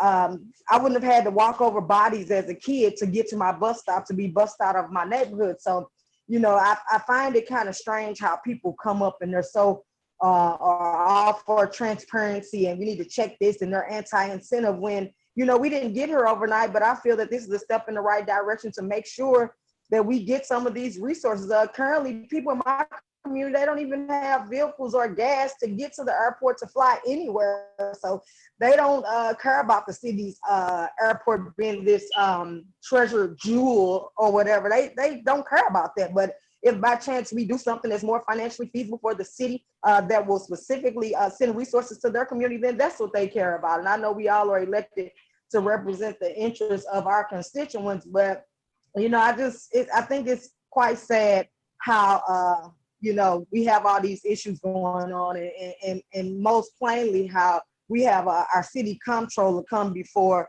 us and act like nobody is trying to think about what's in the best interest of the city. Well, I mean, she has served in that capacity longer than almost any of us have been elected. And, you know, we have 2 Black people on the board of ENA, and there's always conflict and friction our way to try to get something happens with We're having audio problems with so you. I go in my votes and go to sleep beholden to anyone but the, okay, sorry about that. I'm in the, case in point, I'm in the 5th ward where we have limited broadband and limited access to Wi-Fi. And this bill does that, and I'll leave it right there. And I just ask that all my constituents favorably support this bill. Thank you. All right. Thank you very much, Alderwoman. Alderwoman Murphy. Yes, I guess I said the way I look at it, the referendum is already there. You know, it's going to be on the ballot. It's, you know, they have twice as many signatures as they need. I definitely think this should go to the full board. I'd like to hear what all my other colleagues feel about this. I have not made up my mind, you know, one way or the other. But I do believe that the discussion needs to go on. And we need to hear how we can get the proper money out of our airport. You know, the proper tax money. All we get is that $6 million, and how we can pay down the debt. If there is another way for us to do it, I want to hear that at the full board meeting discussion. If there is another way to make this asset work for us. So that's all. Thank you. All right. Thank you, Alderwoman. Alderwoman Spencer. Thank you, Mr. Chair. We've heard a lot today about how the petition is a done deal. But I'd like to point out that it isn't necessarily a done deal. We've heard that there's with a 1,000% security that it's going to be on the ballot. But we all know that the city of St. Louis gets our authority from the state constitution, the state of Missouri. And the state constitution authorizes the city of St. Louis, grants us the authority to exist, and it grants us the authority to do any number of things that we do. It also grants us the authority to amend our charter. Article 6, Section 32A of the Missouri State Constitution, in fact, describes the authority of the city of St. Louis to amend the charter. In fact, the title of that section is called Amendment of Charter of St. Louis. And what states is the charter of the city of St. Louis now existing or as hereafter amended or revised may be amended or revised for city or county purposes from time to time by proposals therefore submitted by the lawmaking body of the city to the qualified voters thereof at a general or special election held at least 60 days after the publication of such proposals and accepted by 3/5 of the qualified electors voting for or against each of said amendments or revisions so submitted. Doesn't say anything about a petition process. And I have received consultation from several lawyers who would raise significant question about the validity of the petition before us, despite or regardless of the number of signers of the petitions. And we heard several people today who raised the question about the deceitful ways in which they and people they knew signed the petition. But that's not what we're here So the validity of the petition itself is not so sure. It's certainly not 1,000% sure. And it's something for which we deserve and should require to have an opinion from the authority of the city of St. Louis before we move forward under the gun as though this were a done deal. In addition to that, I would like to hear from the president of the board on whether or not he thinks, if we've inquired of the legal authority of the city of St. Louis on the validity of that petition. Yes, I talked to the election board, and the election board said clearly there is an initiative petition process and it has been followed. They said that they've received roughly 40,000 signatures, twice the amount that would be required to certify this thing. And that if indeed both items are on the ballot, right? First off, they have to get 60% of the vote to be. Order, Mr. President, you're answering a different question. I asked if you talked to the head legal expert, the city councilor of the city. Mr. Clerk, Mr. Chairman, I'm not going to answer any further. Well, okay, questions. She's trying to engage Well, me in the point another is that we don't crazy have debate. legal clarity, not from the Board of Elections, but from the top legal advisor of the city. The Board of I'd like to Elections ask is. that we go through some of the questions I asked yesterday that weren't answered, if we could, Mr. Chair. Point of order, point of order. Yes, Alderwoman Boyd. Please, as the vice chair had asked, could you please let the other person completely answer or not answer before you speak? Thank you very much. And I ma'am. was given my answer, but I was cut off. Again, my point, let's all calm down here. All right. What, If I could, Mr. Chair, request that as we answer the questions that are asked, it's very difficult to ask. Certainly. You had was it 2 or 3 questions? I had notes from yesterday. I know, but when the questions when other questions are not answered, it's very difficult to not interject and clarify when there's clearly been some misunderstanding on the other end as far as my question is concerned. One of the questions I Point had. of order. I'd like to bring up a point of order. Yes, Alderman. State your point. I thought we were done with the question and answer period. There was plenty of time.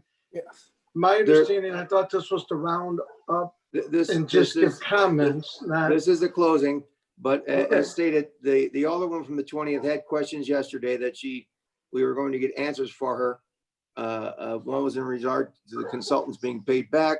Another was into the appropriations, I think we already covered earlier. And the other one was, what was your third question? Right? Several. So the first question, as you pointed out, was whether or not the consultants. So I assume my point of order is overruled. Okay, your point of order, Alderman from 23rd. These were questions that were asked yesterday, Mr. Chair, and weren't answered. Yeah, I understand that. We have Dr. Gerard. Are you still with us, Doctor? Yeah. I'm here. He has the answers to the questions. I contacted the good doctor last night. He's a money doctor. I like that. And I believe you have the one was the timeline for which the consultants might receive their payback from when this happens. Correct. I'll go ahead. So Alderwoman Spencer's first question was about the CARES Act and whether. Okay, CARES Act, yes. And whether or not if we were privatized, we would receive funding from the CARES Act. In the Google Drive, there is an article that talks about Puerto Rico. All the airports in Puerto Rico receive CARES Act funding. As you may or may not know, the San Juan Airport is fully privatized, and they received $33.4 million in CARES Act funding. That airport's also listed on the FAA website. So assuming that we would, if we were to privatize, we would have been treated differently to the airport in Puerto Rico. You're breaking up, Dr. Hollins. You're breaking up. You're breaking up, Doc. Okay. Dr. Hollins, do you know how much the city of the Lambert International Airport received in CARES Act funding?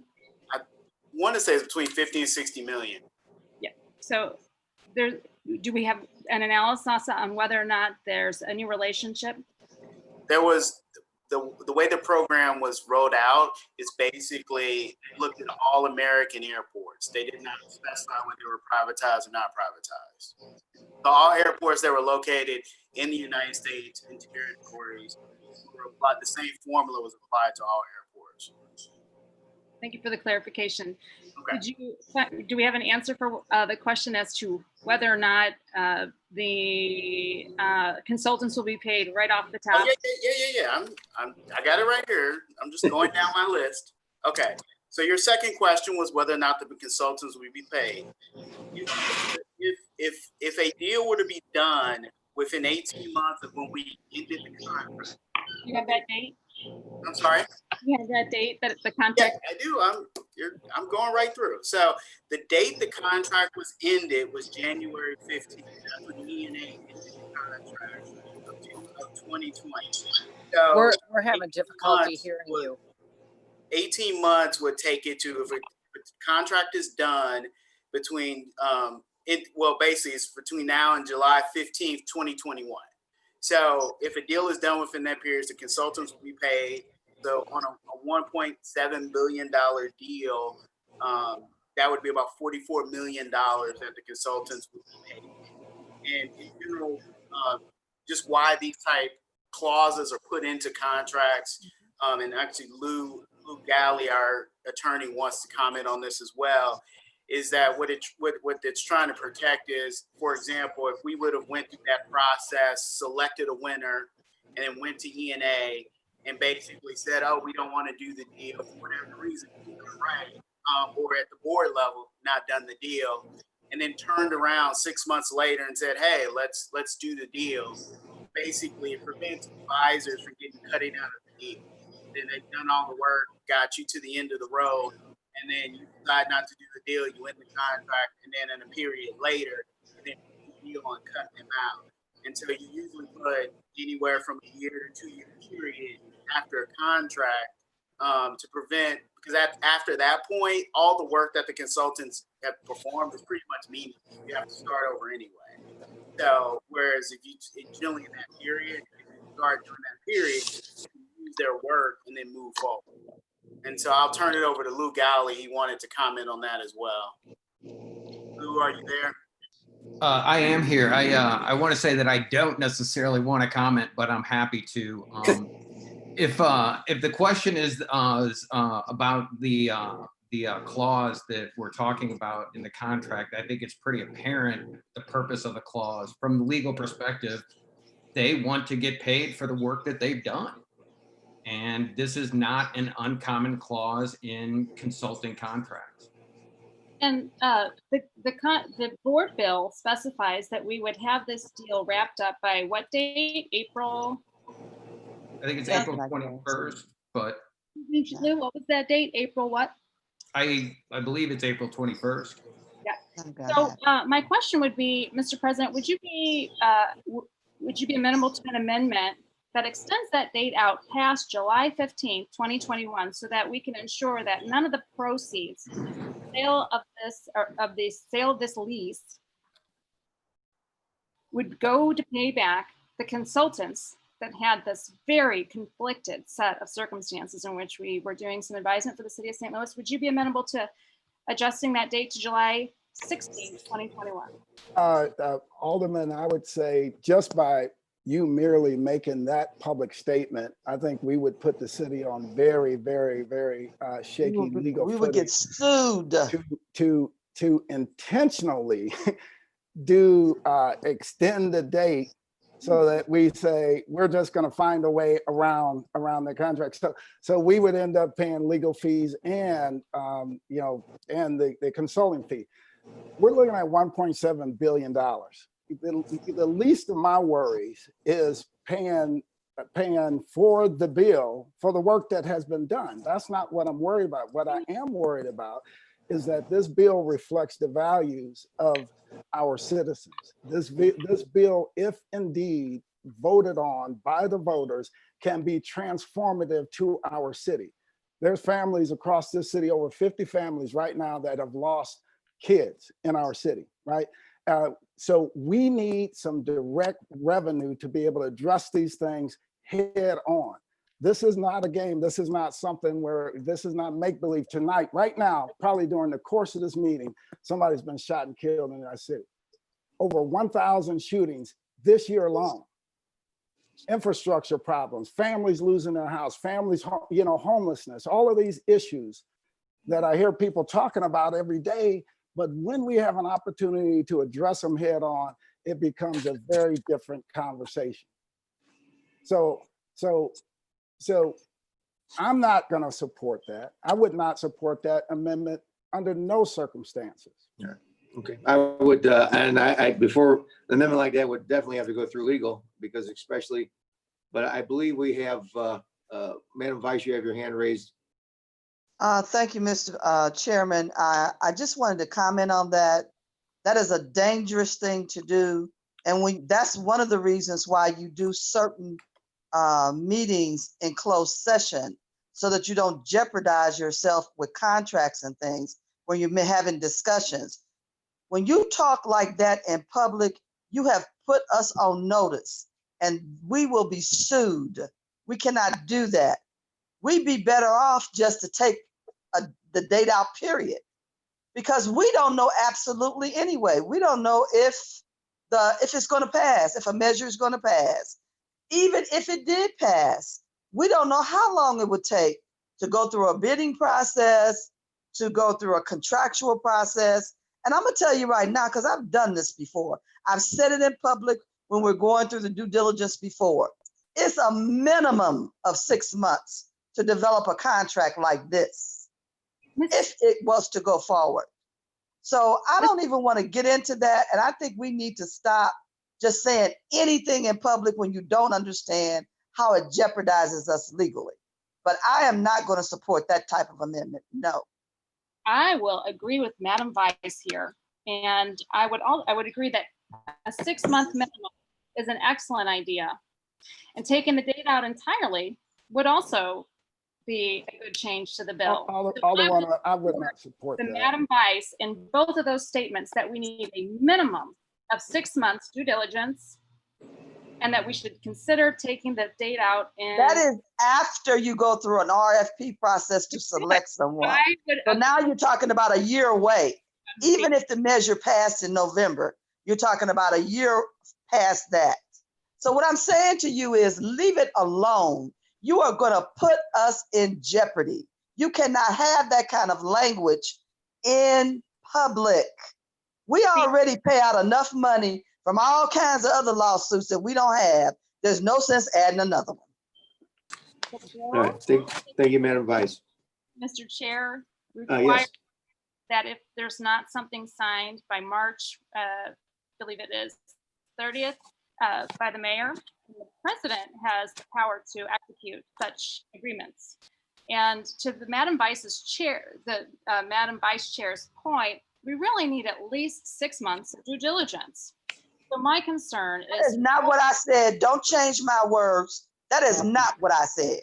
You're talking about we've been through. You don't understand the process. I don't not think what I that's said. Okay, please. I don't believe Madam Vice was actually saying that she was suggesting 6 months. She was describing past things where she's been, and it has taken that long or longer sometimes. I think she was merely that's all I said. Referring to her past experiences.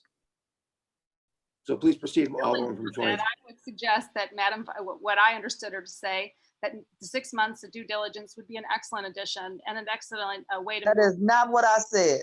Again, she didn't suggest her. She was just stating. These are recorded. So but in any case, I would suggest that 6 months of due diligence would be an excellent shift, and making sure that we have adequate time to execute a properly vetted proposal. Mr. Chair or Mr. President, would you be amenable to due diligence? Alderwoman Spencer, absolutely not. I'm not. You may feel comfortable putting the city on shaky legal footing to prove a point. I'm not. As one of the 3 members of the board of ENA, I would absolutely never do that, right? So again, just by your statements today and everything that you're saying right now, when I say today based on attempting to get around a contract that was executed by the mayor, right? And attempting to put something in this to intentionally scuttle that, the city of St. Louis, we would be wrapped up in a lawsuit and paying legal fees and everything. So absolutely not. I'm not supportive of that. And Mr. My suggestion was to add 6 months of due diligence. Are you? That is my request. Okay. That has nothing to do with the bill before us. You're talking about an action that has to do with if the referendum passes to have privatization. That has nothing to do with what we're doing today in this bill. This bill is simply being put forward with a vote to the people to have some consideration on how they want the funds spent. End of story. All right, thank you, Madam Vice. My request was to have 6 months of due diligence. And so. Okay, your request is, are you putting this in the form of an amendment that we'd have to vote on as you can't just make a request? You'd have to form it as an amendment. Clear that he did not support such due Okay, diligence. oh, all process. right, the sponsor doesn't, okay, at that point. The other questions, Mr. Chair, that I had last week, or yeah, excuse me, yesterday. It seems like a week ago. A week ago. I don't want to interrupt Dr. Hollins, but one of the questions was to describe the role of the Board of Aldermen in the selection process. I only saw the Board of Aldermen mentioned once in the bill, and it did not appear that the Board of Aldermen had much of a role beyond passing this bill. And once we did, it appears to me, just regardless of the lecture about appropriations, we're all familiar with that, the role in selecting and overseeing the operations of the airport. Okay. Defer that question to the president's office, as it's not really a financial question. So Yeah, President Reed is going to go ahead and answer that question. Yeah, the RFP process right now, when an RFP contract is let, right, or an RFP is put out, the Board of Aldermen does not get involved in that, which is why I was talking to you about that process yesterday. I tried to clarify that for you. So when an RFP is let, the comptroller has an appointee, the mayor, the president of the board has an appointee, the mayor has an appointee, plus the department in the executive branch has a couple people, right? So you have a 5-member board that reviews that RFP and makes that selection, right? The contracts then come before the board of E&A. Exact same process in this one. The only difference in this is instead of just one appointee from the Board of Aldermen, we now will have 2 appointees, right? Where I will appoint 2 people to sit on that commission. So the board essentially has even more authority than they would in a normal RFP process when we would just have one voice at the table.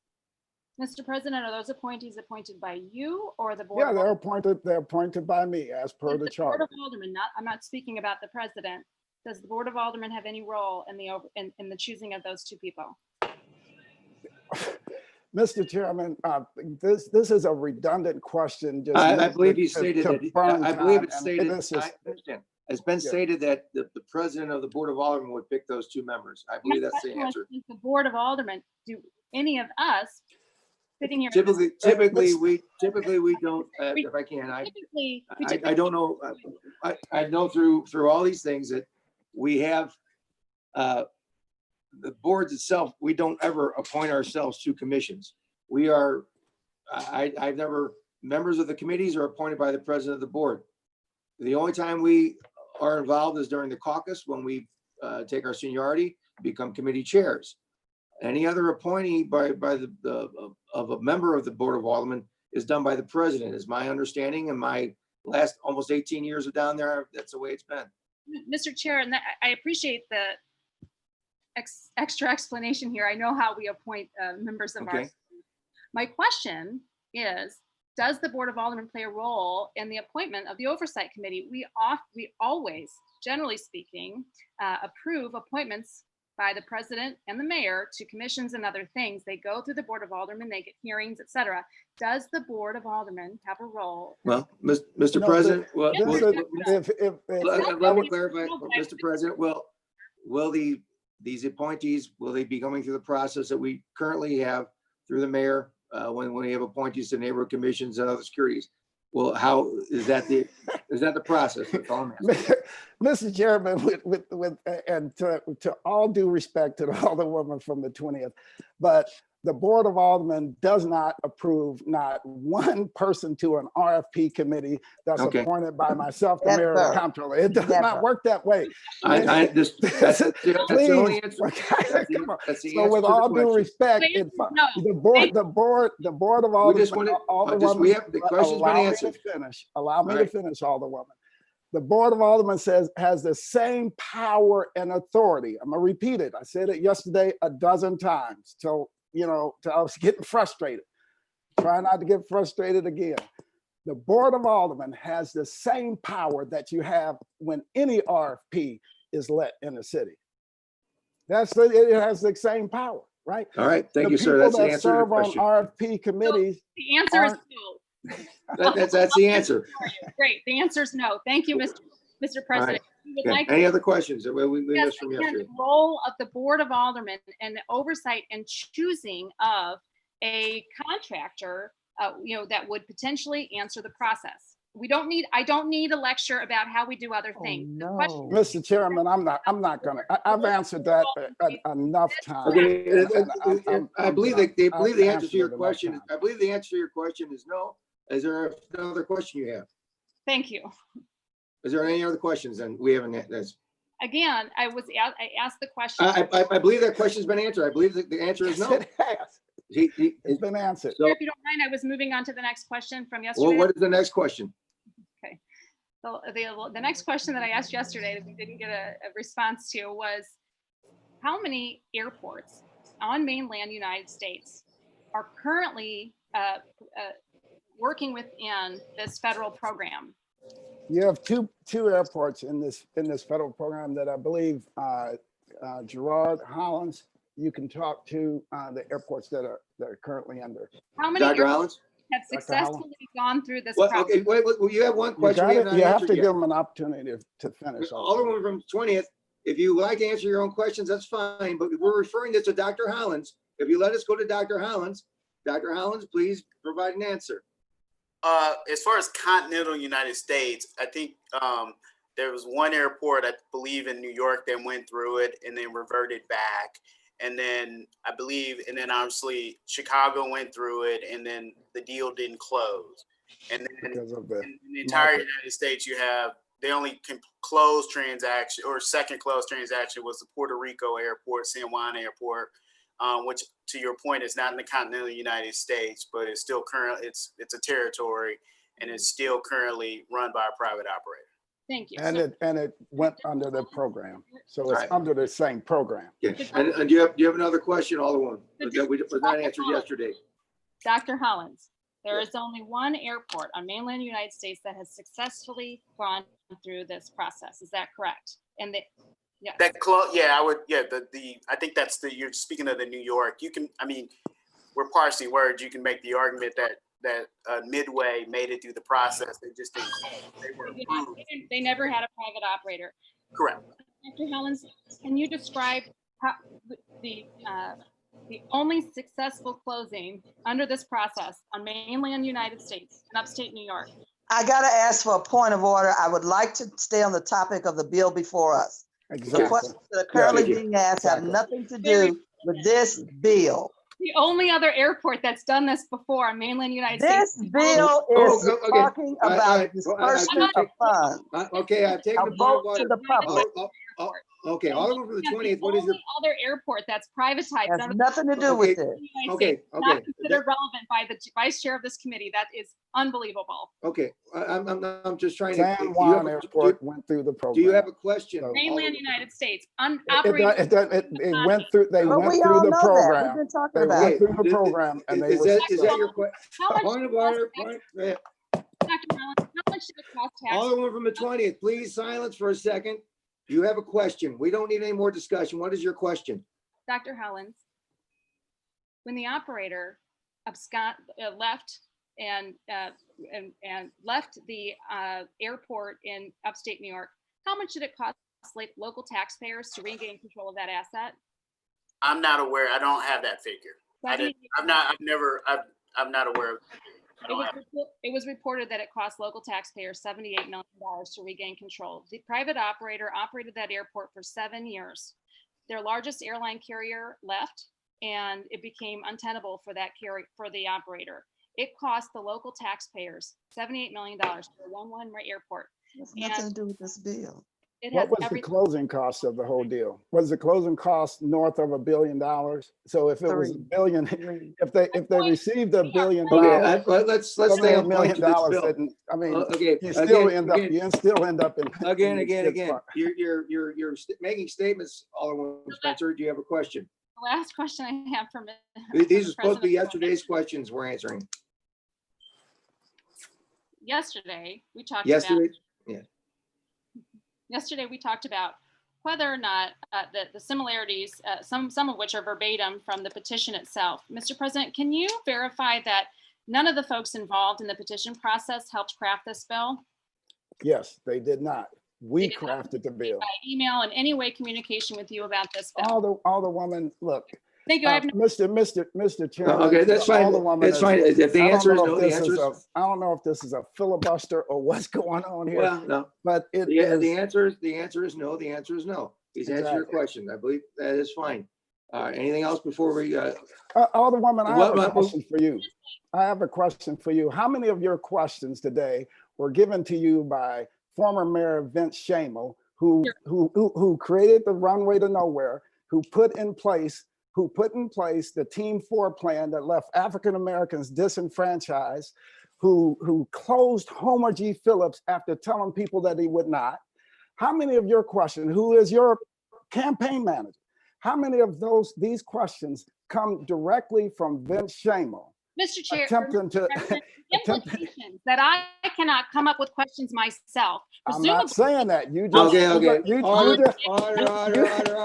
Alderwoman, We're you not- just, we're- You know damn good and well that I come up. Alderwoman, please watch your language, but Okay, Alderwoman, let us- Alderwoman, you just, Silence. essentially- Silence. Okay, let me. Alderman Spencer, we're done with your portion of the program. All We'll right. now move on to Alderman Muhammad. Mr. Chairman, can I just close this thought? No. Well, you'll have a chance. Oh, No. Mr. President, you'll have a No. chance to close. When I You'll have a my chance to question. close. All right, thank you. When we're done going through the panel, please. Yeah. All right, Alderman Muhammad, please. Alderman Muhammad? Thank you, Mr. Chairman, members of the committee. Thank you, Mr. President, for introducing this legislation. That in the uncertain economic times that we are experiencing right now in the city of St. Louis, I think that it is important that we tap into funds that could be absolutely essential to delivering services to our city, especially in terms of investing in a part of St. Louis that has been historically disinvested, forgotten, and neglected for decades. And I can tell you this, while the airport may be an asset to our city, it is not the biggest asset. Our biggest asset is ensuring that everybody, regardless of their zip code, regardless of what park they live by, has the access to economic opportunities and social opportunities. And if leasing the airport does that, if leasing the airport gives me dollars to develop my ward, then I'm all for it. I think that we have to be smart and strategic right now as we continue to legislate and as we continue to govern our city. And we cannot legislate or govern if we do not have the resources nor the financial backing to do it. So I think that this board bill is worth looking at. I think that this board bill is worth passing. In fact, we are asking the voters to decide. And we will ask the voters to decide again on ward reduction. The same argument that we're using, the same argument that we used before when the airport privatization process was going on was, well, voters need to vote. Well, now voters have the opportunity to vote. You trust in voters, then let's absolutely trust in voters. So I commend you on this board bill, and I think that the legislative language that's in it is necessary. And right now, this is an investment in my community that needs it the most. This is an investment in North St. Louis communities. This is an investment in South St. Louis communities that have been neglected as well. I am proud of this board bill, Mr. President. If it is okay with you, I would like to be added as a co-sponsor to Board Bill 71. Thank you, and I appreciate this, and I look forward to this going to the ballot box in November. And I also want to and I have to say this too, Mr. President, if it's okay, Mr. Chairman. Well, as long as it's within reason, yes. Yes, it is. To go back, it's about the board bill. To go back and forth talking about who has the power to appoint members to this evaluation committee, saying that it is absolutely ridiculous that the president can appoint. I think that is completely perplexing to me. The president of the Board of Aldermen is a member of the Board of E&A and the legislative branch of government. It is a powerful position. That's what he was elected to do. I'm not sure if we talked about this when Jim Shrewsbury was president or when Francis Lay was president, but now because a Black man sits in the president's seat, all of a sudden he's too powerful and he cannot do this. That's ridiculous to me. I'm proud of this board bill. Please add me as a co-sponsor, Mr. President. That's all I have, Mr. Chairman. Thank you, Alderman. Alderman Oldenburg. Thank you, Mr. Chairman. I think it's important to note that, you know, there's next steps to what happens in committee today on Board Bill 71. And that's that still gets debated at the full Board of Aldermen, and that there's a chance to educate and have a dynamic conversation on an issue that is present. And as local legislatures, you know, we should evaluate every and all opportunities in a reasonable conversation. And at the end of the day, I think it's going to be that conversation with the electorate here in the city of St. Louis. So I'll sort of close with also thanking the chairman of being an excellent referee of the Donnybrook. That's sort of been the last few committee meetings on this. And I also appreciated all the speakers that spoke today. I think the Alderman from the 19th stated this is America, and those folks had an opportunity, and I applaud them for taking time out of their busy day to glean some insight to us here down at the Board of Aldermen, who sometimes we can be in the, you know, our own echo chambers and avoid listening to public comment, and that's important. So that's all I have, Mr. Chairman. Thank you. Thank you, Alderman from the 16th. Alderwoman Boyd. Thank you, Mr. Chairman. First of all, I'd like to thank the president of the board for bringing this bill forward. But it shows that his focus is ensuring that the residents get a vote. And that's where it should be. And I hear people telling us we shouldn't privatize and we shouldn't listen. We're constantly telling people we're not selling the airport, but we're giving the people an opportunity to make the decision. And I think that's pretty powerful, especially for an elected official, because we are usually the ones that make the decisions for our communities and tell our communities what they want. And so everybody might not agree with what he's doing, but everybody has the opportunity to plead the case in their ward and tell them where they are and educate their people. Because I believe strongly, if we don't keep our people educated and they only get bits and pieces of information, they won't make the votes that's going to benefit us as a community. And so thank you, President Lewis Reed. And I'm sorry that we had a circus today, because I just think that we need to learn to be more respectful of each other and then be able to listen and ask questions and work together to come to a win-win. Thank you. Thank you, Alderwoman. Alderwoman Shameen Clark Hubbard. Thank you, Mr. Chairman. No comment. Thank you, dear. I shouldn't say dear. I apologize for that. Thank you, Alderwoman. It's been a long day. All right. To remind what's before us as we're closing here, we are going to have residency more than likely on the ballot box in November. We're going to have a ballot initiative, maybe this, maybe another.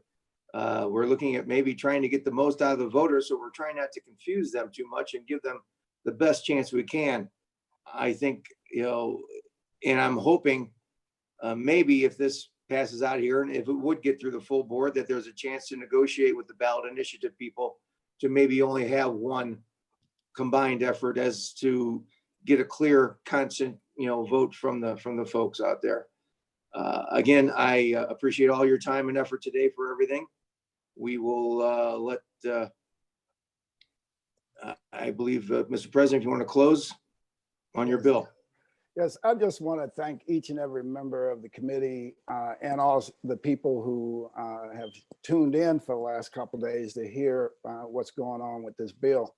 You know, this bill, like a lot of bills, especially when you have ballot initiatives, you will have good information and misinformation that is given out to the voters. it's going to be absolutely critical during this election cycle that we assure that good information is out there. It's also absolutely essential that the Board of Aldermen has something on the ballot that reflects our values, that can have the opportunity to address some of these systemic issues head on firsthand. This bill, if indeed the voters end up voting this in, at least has the opportunity to address the issues of the Delmar divide that has plagued our city since I don't know how long. And I also want to, stress to people, no matter where you live, not just in the city, the region, and the state, the Delmar divide impacts you. If we have one homeless person, it impacts all of us. If we have a mother that's struggling to put food on the table and keep the lights on in our house, it impacts you. So I can't think of anything better than giving the voters an opportunity to weigh in on something, especially something like this that can affect their future. So again, I thank each and every one of you, and I ask for your favorable approval. I ask you to pass this Board Bill 71 as amended out with a do pass recommendation. Thank you, Mr. Chairman. Thank you, Mr. President. So what's before us is Board Bill 71 as amended, which is put before the voters whether or not we should lease the airport to a private entity. With that, Sharita, please call the roll. Alderwoman Davis. Aye. Alderman Vaccaro. Aye. Alderwoman Howard. Aye. Alderwoman Hubbard. Aye. Alderwoman Murphy. Aye. There you go. Alderwoman Spencer. No. Alderman Muhammad. Yes. Aye. Aye. Alderman Odenberg. Aye. Alderwoman Boyd. Aye. Alderwoman Clark Hubbard. Aye. Chairman Balmer. Aye. President Reed. Aye. 11 aye votes and 1 no vote. Thank you, members of the committee. By your vote, we've passed out Board Bill 71 as amended from the Ways and Means Committee to the full board. Thank you all. I appreciate so your much. time and effort. On our agenda next is Board Bill 67. I would recommend maybe a 15-minute break. I think everyone might have to stretch their legs or we are at 4:32 in about 15 minutes. So we'll be back. We'll suspend the meeting and we'll be back in 15 minutes. All right. Thank you all so very much. We shall return. Alderman Green, I see you're still there. Thank you. Did you nap? No, I've been listening to the whole. Well, in case So we're going to take this show on the road pretty soon, I think. So, but we shall be back shortly. Thank you.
STL TV, how are we doing? I'm here. Just let me know when you're ready. Okay, so we're not live right now anywhere? It's live on Okay. YouTube, live streaming on YouTube, but All right, you can only see my graphic. All right, that's why. I just want to make sure. Thank you very much. Uh-huh. Okay. Megan, do you have speakers today or you just have consultants with you? Alderman Green? Yep, just trying to unmute myself. Okay. No, the only person I have today is Chris Grant, some legal counsel if there's more. So he'll be there for advice if you request. Okay. Yeah, All right. there- Just want to make sure we, all right. Yeah. Okay, thank you very much. And when, we'll mute whenever STL TV. But Sharita, are you there yet? Yes, I am. Okay, can you see if we have a quorum present with, let me know which, where should we do back? Our 15 minutes is up. 15 minutes was up about 4 hours ago, I think. Right. All right. And picture is, there's no one is up, I don't think. Okay. I don't know if they're back or the camera is just They all ran and hit. All right, I see Alderman Boyd. I see me as two. This is Shemaine Clark Hubbard. I'm here. All right, thank you very much. Okay.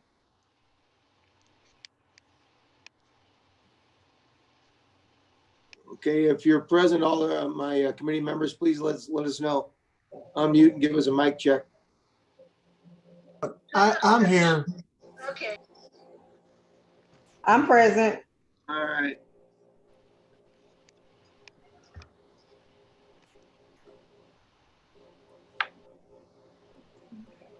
Okay, so we got 1, 2, 3. Alderman Hubbard, you around? Yes, I think Alderwoman Hubbard answered. Okay, and there she is. I'm on. You're in that bright pink. What color is that? That's pink. All right. Okay, and we have 1, 2, 3, 4. Alderman Spencer, you around? Oldenburg? It shows them on the participants. Yeah, we're all a participant, but he's just hiding. All right. Technically, Sharita, I believe we still have a quorum. Yes, you can. So Right. we will proceed, and I'm sure they'll all join us. Okay, are you ready, Alderman Balmer? I am ready, SLT. I've been ready for a long time. Okay, Yeah. hold on. I'm gonna. You let us know when you're ready. Okay, you can begin. All right, thank you. We're now resuming the Ways and Means Committee hearing. And before us now is Board Bill 67, which we prefaced last Monday and had input on. And with that, I'll turn it over to Alderwoman Green. Please proceed. Thank you. As I mentioned on Monday and was emailed out last Friday and is in the drive at the moment, there is a committee substitute. And so that I would first ask that we bring that before us today. All right, so I will make a motion that we bring the committee sub in front of us, committee sub to board bill number 67, I'm sorry. yes. All right, I entertain a second. Second. All right. Sharita, please call the roll.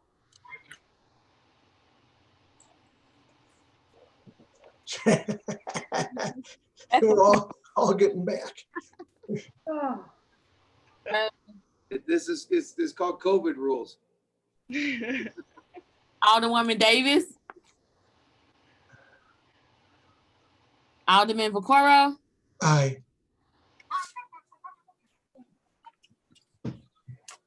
Alderwoman Howard. Aye. Alderwoman Hubbard. Pass. Alderwoman Murphy. Aye. Alderwoman Spencer, What do we vote for? Please mute. voting on the committee sub. Thank you. Welcome. Spencer? Alderman Muhammad? Alderman Odenberg? Aye. Alderwoman Boyd? Aye. Alderwoman Clark Hubbard? Aye. Chairman Ballmer? Aye. President Reed still on? Alderwoman Davis? Alderwoman Hubbard? Aye. Alderwoman Spencer? Alderman Muhammad? 8 aye votes. All right, by your vote, we will be listening to Board Bill 67, Committee Substitute. Please proceed, Alderwoman. Thank you, and thank you to the committee for sticking it out today. I know it's a really long meeting, and so I appreciate you sticking around and making the time to hear this today. Board Bill 67 Committee Substitute, as we said on Monday, is an amendment to the Charter of the City of St. Louis that would require a public vote before representatives of the city can sign a contract to privatize city assets. The Charter Amendment, Board Bill 67 Committee Substitute, will pertain to privatization of certain city asset contracts where the value of the contract is 10 million or more, or the term of the contract is more than 10 years. And also to outsourcing of certain city services that the city has historically done in excess of $10 million and in excess of 5 years with renewal notices. So this is designed to require a public vote to be held on a privatization contract before the contract can go into effect. And one of the things that I was asked at the hearing on Monday was for a list of sort of the things that this would apply to. So I did send out a fact sheet, which is also in the Google Drive today, but those specific things that would be classified under this are in both, well, let me get my page numbers here. Are on page 3, under what a public asset is, and outlines those. But I took basically the verbiage that was in the board bill and put that into a frequently asked questions section to try to make that a little bit more easy to digest. I want to make clear that this is just for contracts for privatization of city assets over 10 million and for a contract term that is 10 years or greater. And the things that would be encompassed under that are facilities that are owned or managed by the city of St. Louis. One of the questions I had earlier in the week was about whether this would pertain to parking. And our interpretation would be yes, it would. That, certainly if parking were to be moved under the city and become a city asset, it would definitely have to go up to a public vote before that asset could be privatized. State law is a little bit more vague on with the parking division currently under the treasurer's office. It does, we do believe that it is still considered a municipal function, even though it is housed underneath a county office, and would also be have to align with that. The second piece that I wanted to speak to was contracts to outsource certain city services. So the bill makes a difference between sort of city assets and city services. There are some things that are more tangible in the city, like like parking, like the water department, like our transit systems, like the airport, bridges and roads that, could be made into toll roads, which we've seen happen in other areas. those are more tangible city assets. But we also know that privatization can occur to city services. So things like the refuse department and corrections, or even EMS. Currently, if the city's EMS has overflow and all of our EMS is busy at the moment, it actually bumps over to a private entity to pick up the remaining calls. And so it is possible that, we could see a future where, the entirety of EMS is wanted to be outsourced to a private company. And so it would include things like that. What it does not include, any city contract that is less than 10 million, less than 10 years, or any outsourcing contract that is less than 10 million and less than 5 years with renewal. It does not apply to LRA property. It does not apply to construction, repair, maintenance of public right-of-ways or public easements. It does not apply to the sewer district. It doesn't apply to any of our federal or state contracts that are, we often act as a pass-through of money, especially through our health department. We take in federal grant money that then goes to various nonprofit organizations to do community health work or HIV testing. All of that is in the exemptions of this bill as well. What it also does is it does not impact already existing agreements. So if there's already a contract in place that would under this trigger a public vote, this does not nullify those contracts. What it does do is keep those contracts in place and make them subjected to this once they come up for renewal. And when does the public vote occur? The way that it's written in the bill, the next regularly scheduled election, this would be held on the next, or the privatization contract would be put on the next general election. So that could be a November ballot, it could be an April ballot. But talking with folks when we were drafting this bill, talking to some other aldermen, there was a concern of, we do have a length of time at the city where there's more than 180 days where we don't have a general election. And so what if there's something that is more pressing to come up and, we don't want to wait a half a year or a year or 2 years to be able to bring this before voters.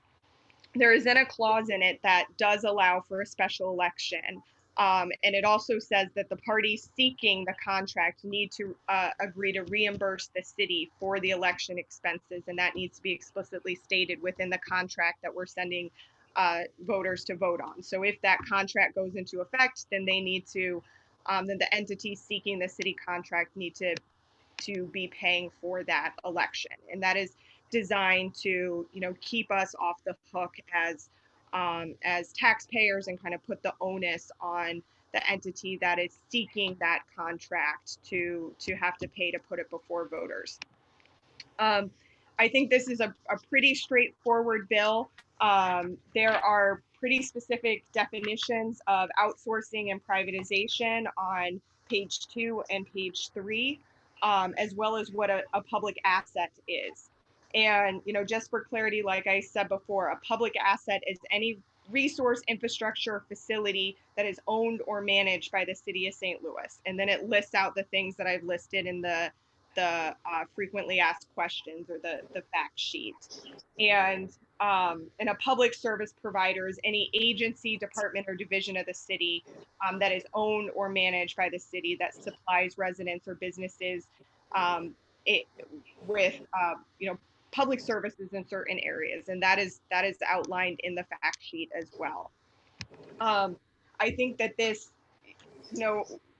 as I said on Monday, as we see tighter budgets, we're going to, I think, see more efforts to privatize different city services or outsource different city services that have historically been things that the city does.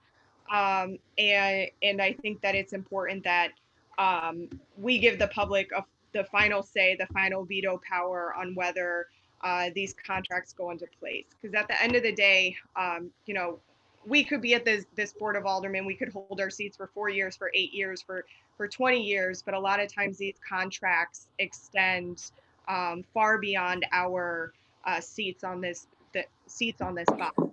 And these contracts can have implications on our environment or our city that are well beyond our terms that we have at this board. And at the end of the day, these assets, they belong to the residents of our city. And so I think going forward, you know, we're setting a precedent with this airport bill that voters are voting on it. And so I would hope that we could go ahead and enshrine this in our charter to say that yes, any privatization contract going forward that satisfies the criteria that is laid out in the bill will be subject to a public vote before that contract can go into effect. And it also gives us I think the ability at the board to make sure that we are negotiating the best possible deals on behalf of the residents of the city.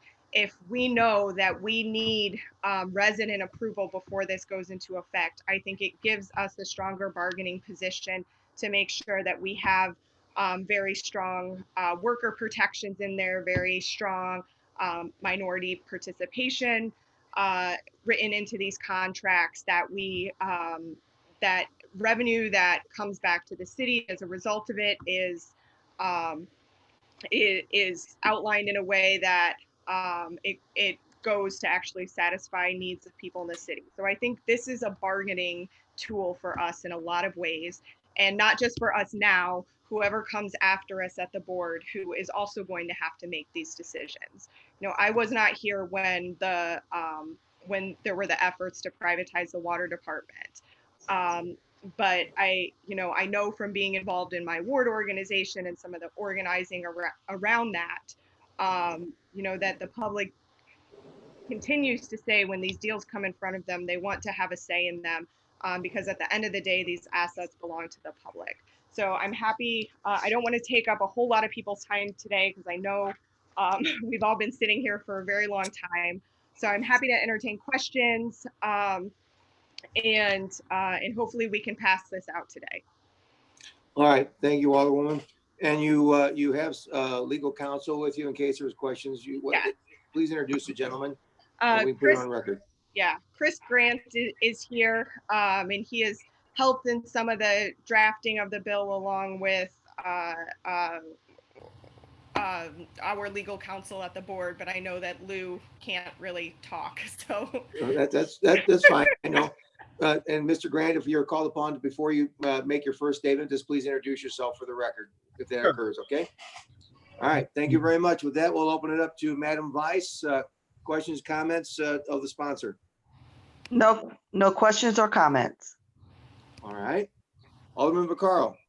Just real quickly, you know, I'm on the bill and I'm all for things going to the voters. I voted the airport that way and I'm voting this.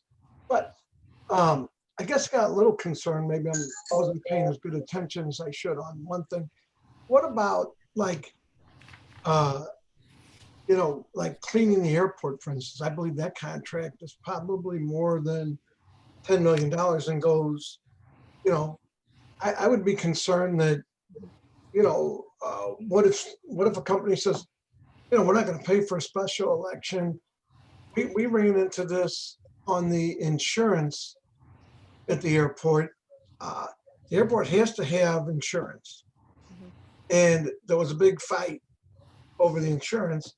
And I think it was the first time ever they actually had to have 3 commission meetings in 1 month to get it through, because if it doesn't get approved, the airport would technically have to shut down, because the company that had the bill said, no, at the end of the month, if we're not the ones, we're shutting it down. I guess I have concerns just in that. Yeah. I would like to see that amended so that I can speak to that. This actually would not capture that janitorial contract because the length of that contract is not long enough to satisfy the requirements here. And, you know, we found ourselves in a place drafting this where we didn't want to create something where every little, you know, city contract ended up going to a vote. And that's the reason we did the 10 years, the 10-year stipulation in it. Most of the city contracts for outsourcing of services like janitorial staff are shorter terms than a 10-year contract, and for that reason they would not be in this. But I will say, you know, talking with SEIU, whose members are, you know, a part of that contract and supportive of this bill, they were not intending that this bill address the janitorial staff at the airport. But I even though I don't think, because they keep doing extensions and stuff to these bills, these contracts, but I do believe that contract is over $10 million.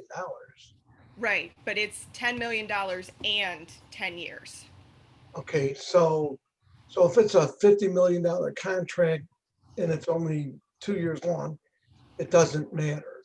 Right. It has to, the criteria is 10 years and, well, 10 years and over. So if it's $9 million contract, it doesn't matter if it's 50 years long.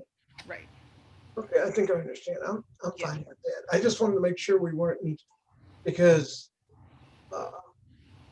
you know, so that's fine. Because if we had something that was an emergency, we had to tear a building down or something that cost $20 million, you know, and it's a one-time contract, so it would be fine then, right?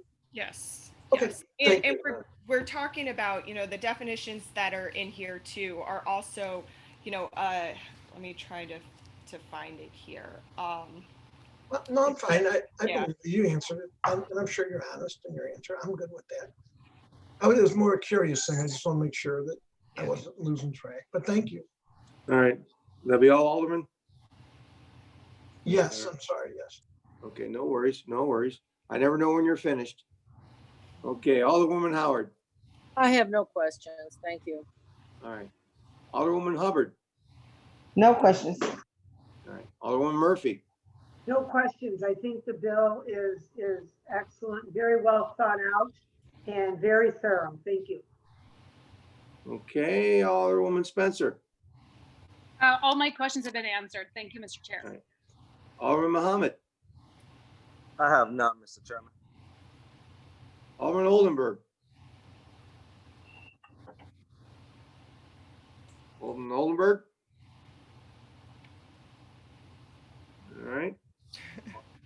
Alderwoman Pam Boyd. No questions. All right. Alderwoman Clark Hubbard.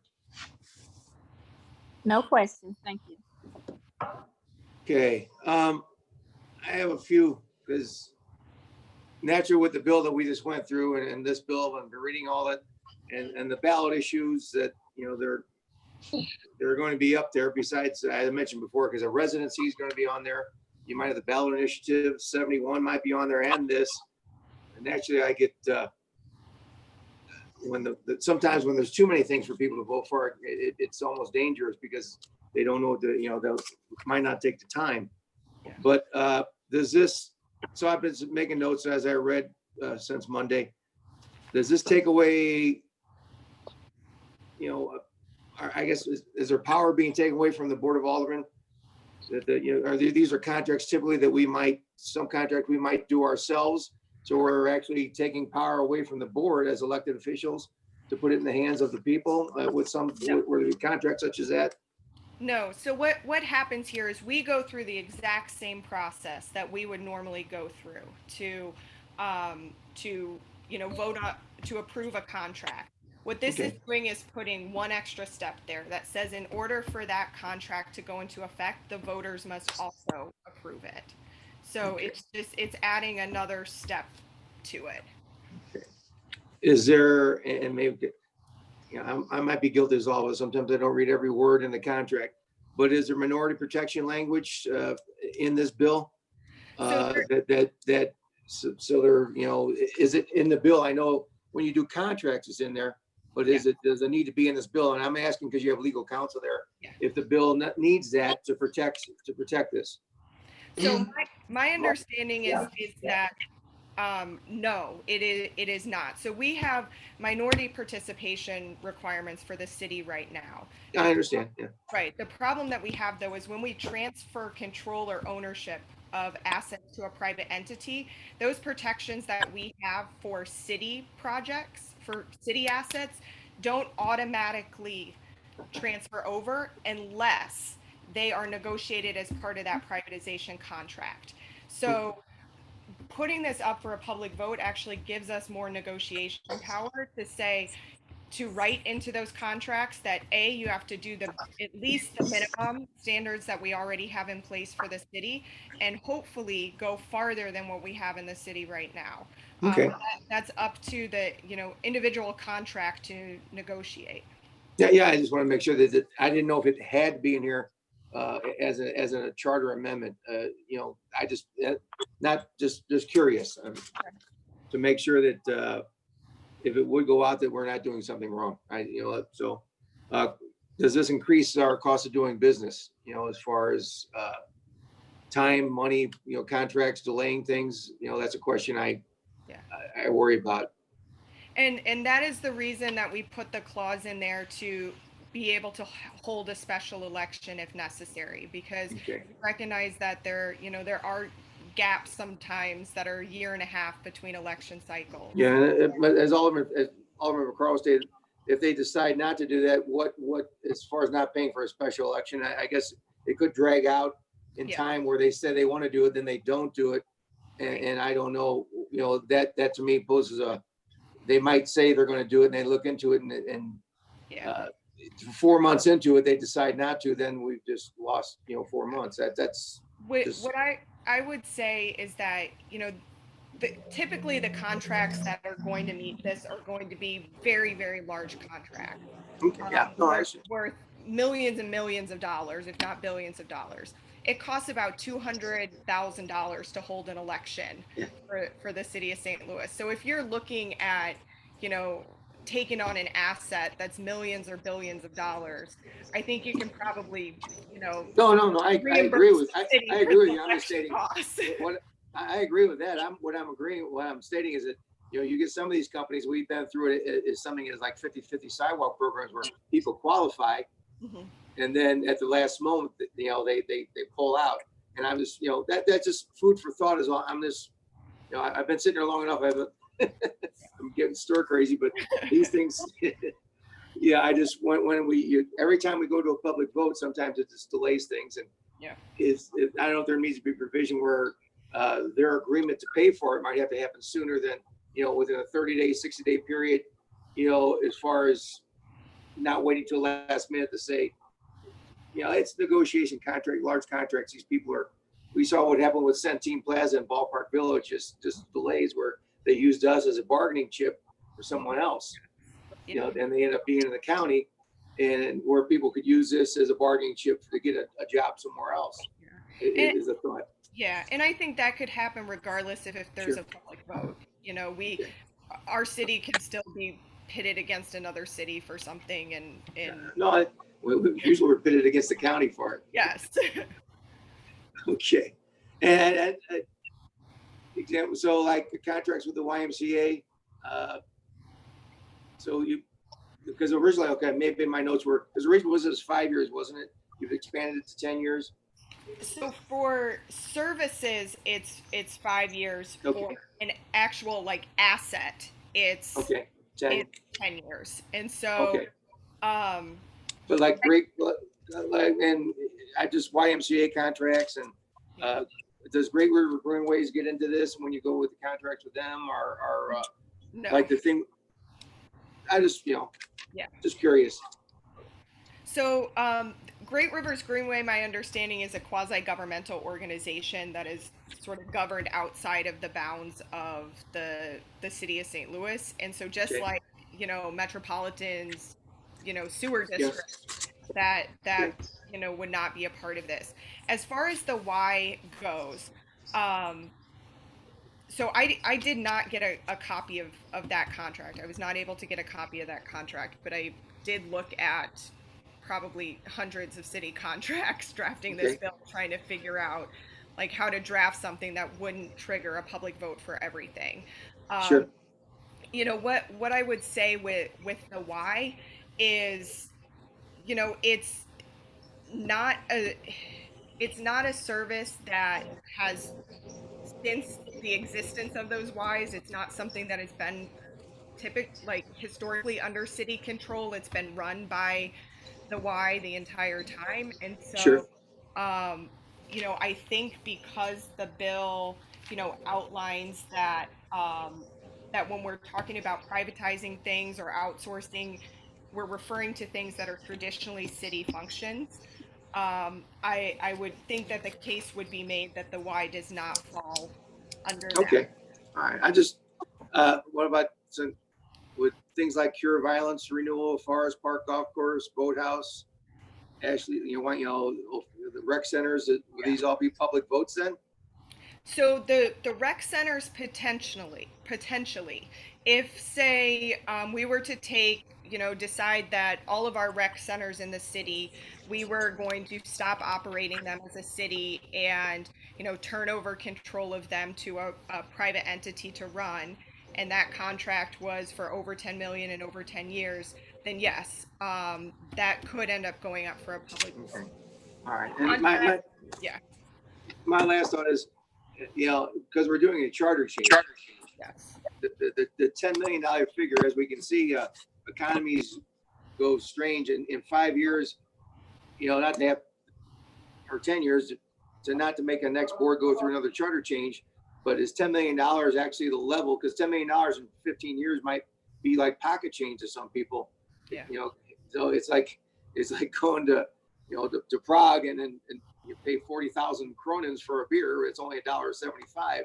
I mean, is this $10 million figure going to really hinder things as you go in the future? So from my work, my research, I would say no. I went to the registrar's office and I asked for the last 3 years of contracts from the city, and I actually sat there and went through about 3 years worth of contracts to put them into categories and figure out how we craft a bill to ensure that most of the things in the city, you know, would not be subjected to this, and that we're really looking at the larger aspect. Yeah, I just worry about, you know, an alderman and you know, in 7 years, you know, have to go through this whole charter change because $10 million is not what $10 million is now. I didn't know if you needed, you know, I guess, does the $10 million really, it affects most everything today.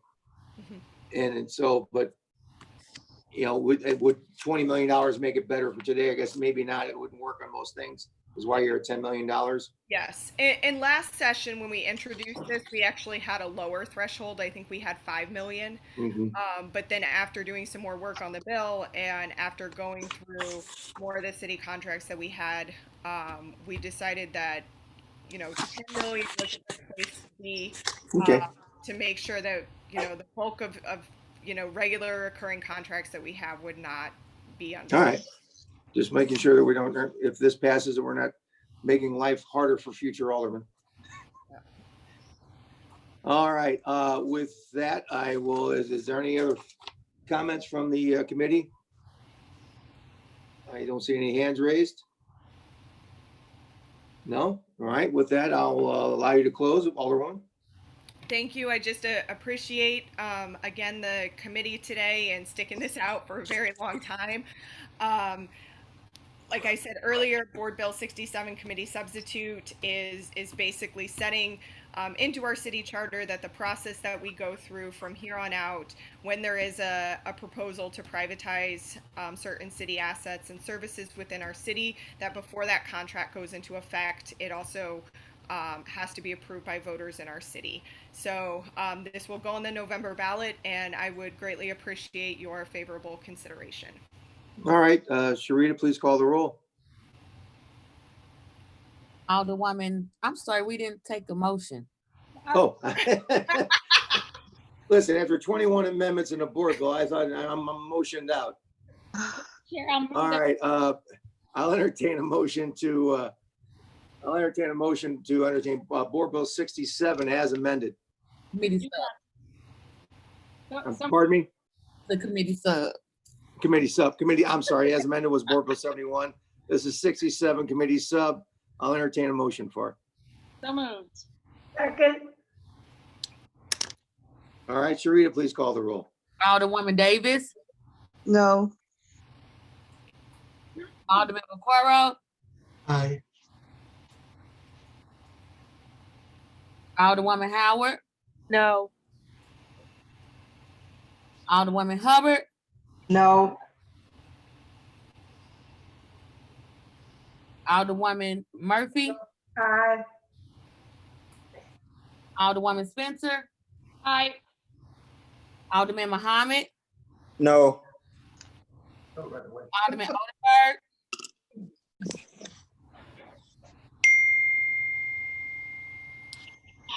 Alderman Odenberg, Alderwoman Boyd, No. Alderwoman Clark Hubbard, Aye. Chairman Bomber, No.